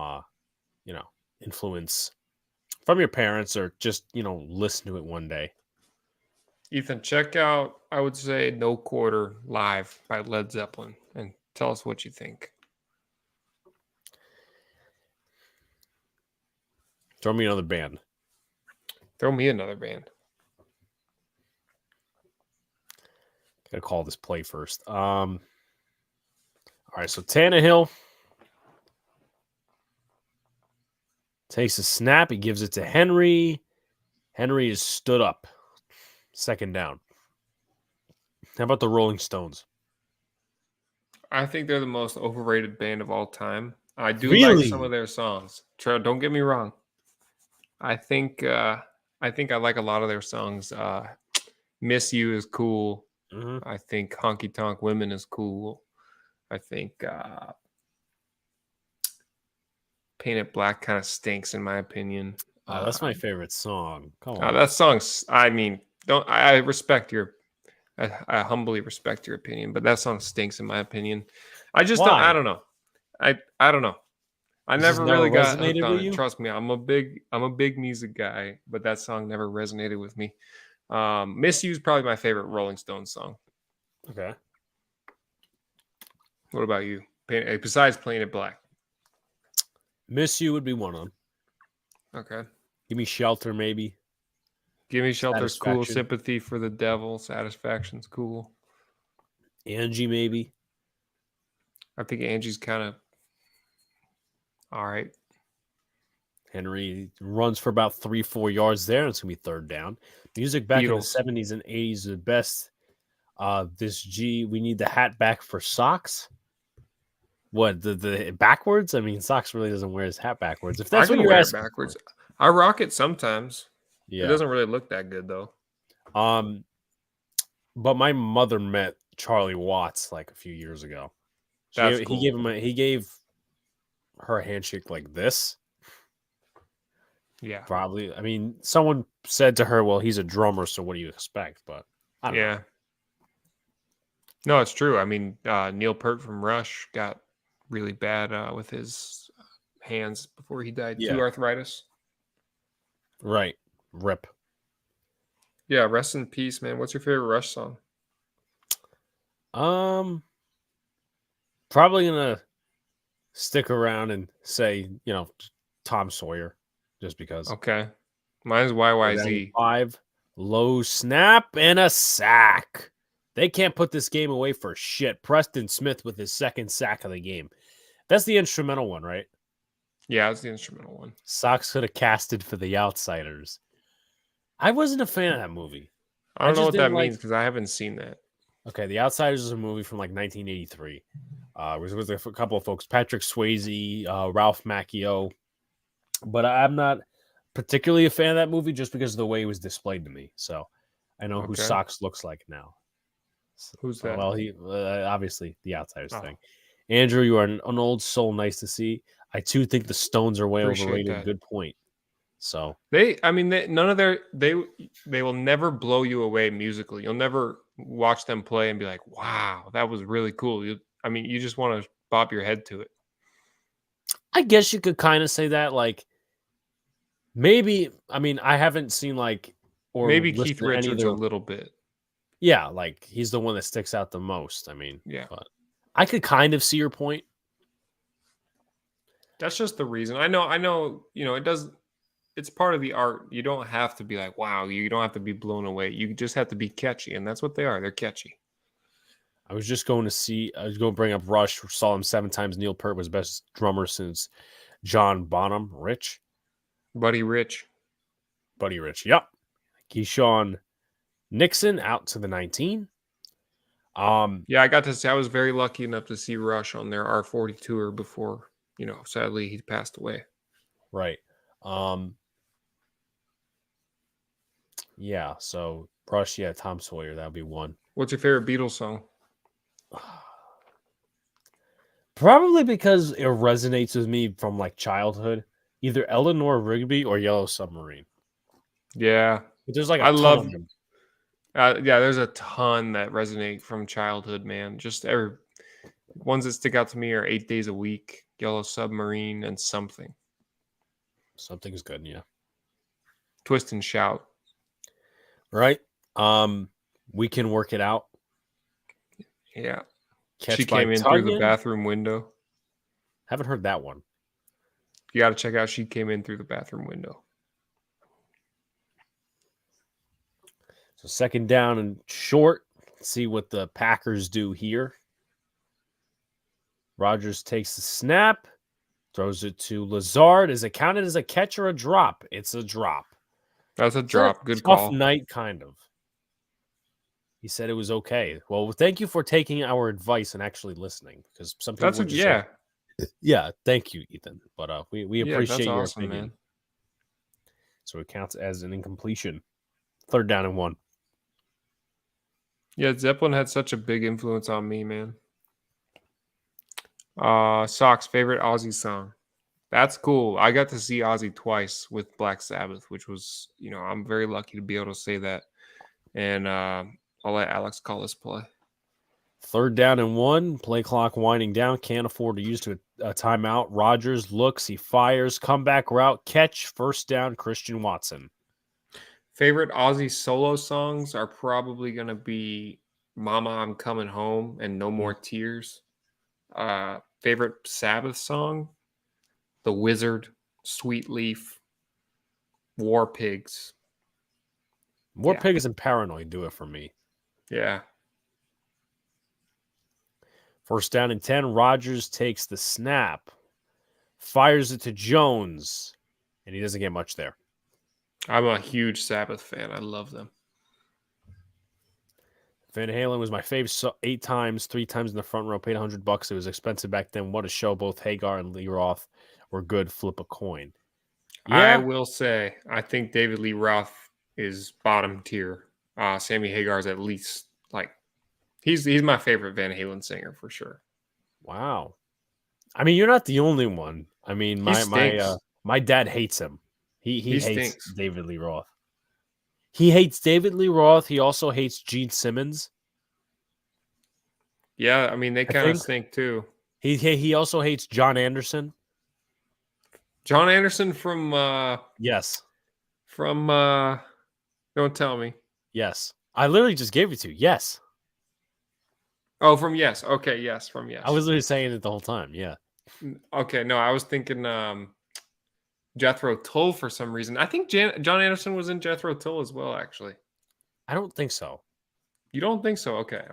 Because I have done my research on a couple of different things, but no, I don't think he was in. I mean, he created his own version of Yes, like after he left a few years ago, but it was short-lived. Rodgers, 1st down to Alan Lazard. They're still not across the 50-yard line, so they ought to rush the offense. How old did you say you were? You look too young to be so knowledgeable. Wow. 19, 24. Judas Priest. I'm not too much into them, but they're an all right band. Breaking the Law is probably my favorite. Ian Anderson. Thank you, Luca. I appreciate that. Yes. Randall Cobb with a catch at the 50 as the play clock winds down to 30 and about 3:39 left to go. What about Emerson, Lake and Palmer? Do you know about them? I know about them. I haven't listened to them. Like, it's not something I'm really into. Carl Palmer is one of my favorite drummers. I got to meet him one time. Really? Yes. I got a picture with him. I'll send it to you. Rodgers got to do something here. He gets sacked. Jeffrey Simmons comes in the clutch. It's 3rd down. Yeah, Carl Palmer I know because of Asia. Yes, I saw Asia. Me and my dad. That's when I met him. Well, when did you? Well, which variation of Asia? It was Jeff Downs, Carl Palmer, Steve Howe, and It's the classic lineup. John. I forgot the fucking John singer's name, Wetton. but yeah, John Wetton. Yeah, I got to meet Jeff Downs and Carl Palmer. Jeff Downs sadly passed away too. No, Jeff Downs is still alive. Are you sure? Yeah, Jeff Downs is still alive. He's actually with he plays a little bit with Yes, I'm pretty sure. Because that's like a mixed band right now. Did John Wetton pass away? Somebody John passed Wetton away. passed away. Yeah, it was like 2017. Passed away Okay, from damn, that sucks. cancer. That sucks, man. And it was within it was within like a span of time that, let me just call this one play. So Jones takes it, and he might be short. He might be short. I think he's short. But it was in like the same span. It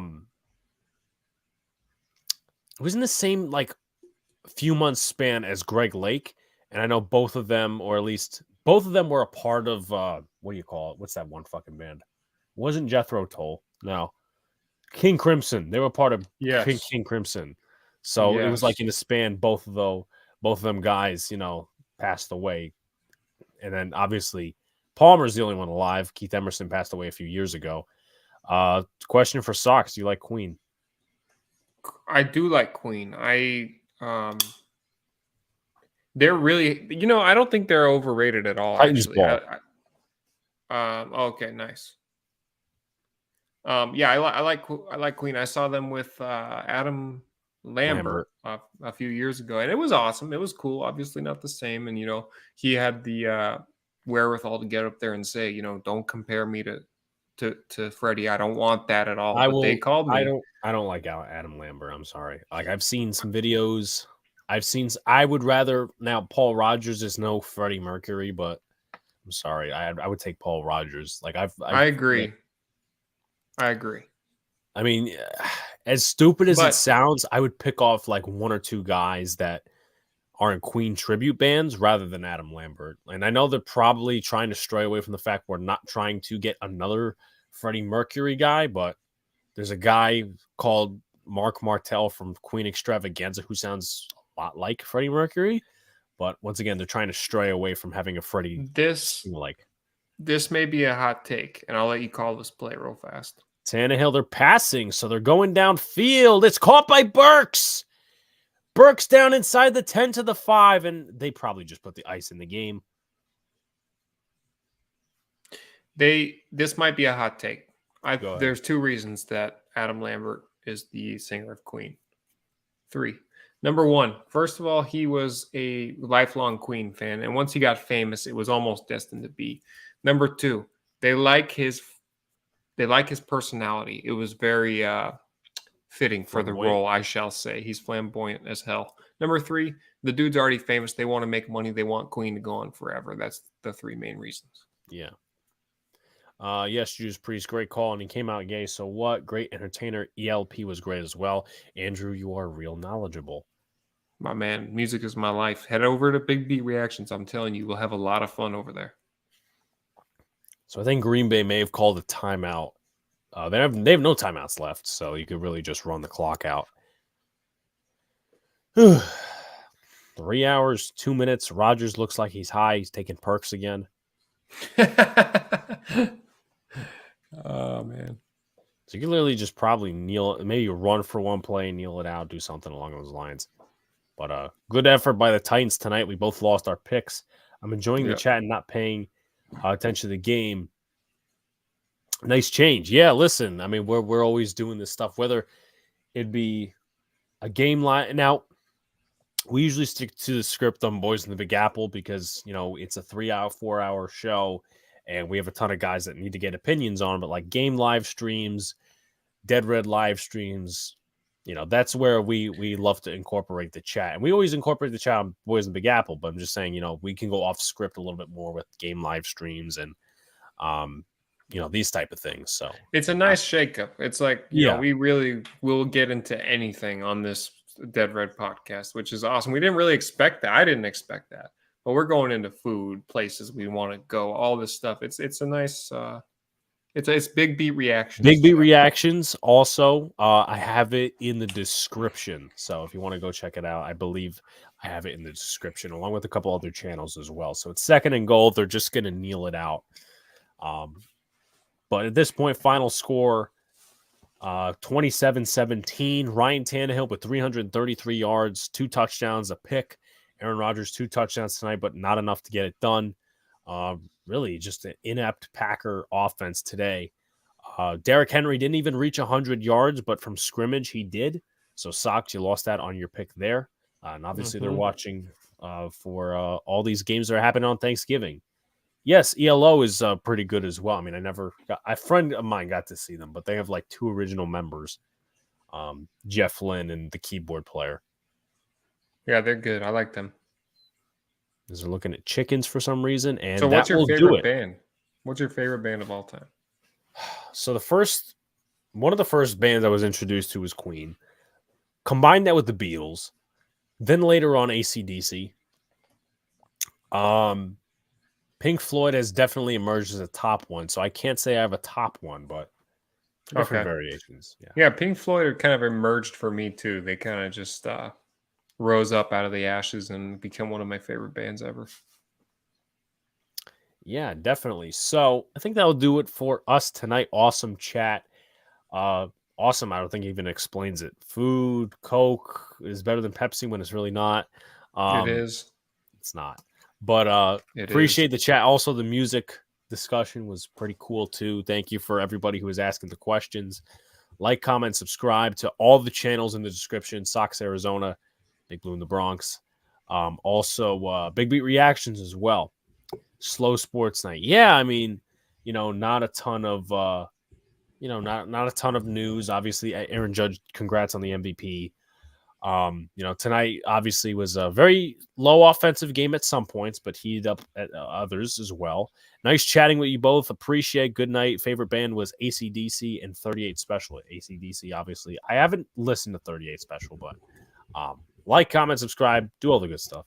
Turn on the post notification bell so you know when a live stream pops up your drops. Appreciate you coming back. No content. Friday, Saturday, it will be the Big Blue in the Bronx podcast previewing the Lions-Giants game with Jeremy Reisman. Sunday, no content. Monday will be Boys in Big Apple. Maybe we'll do a Thanksgiving special, something like that. But no Dead Red next week. We'll be back the week after. Appreciate y'all for sticking around. We'll see you later. Have a good night.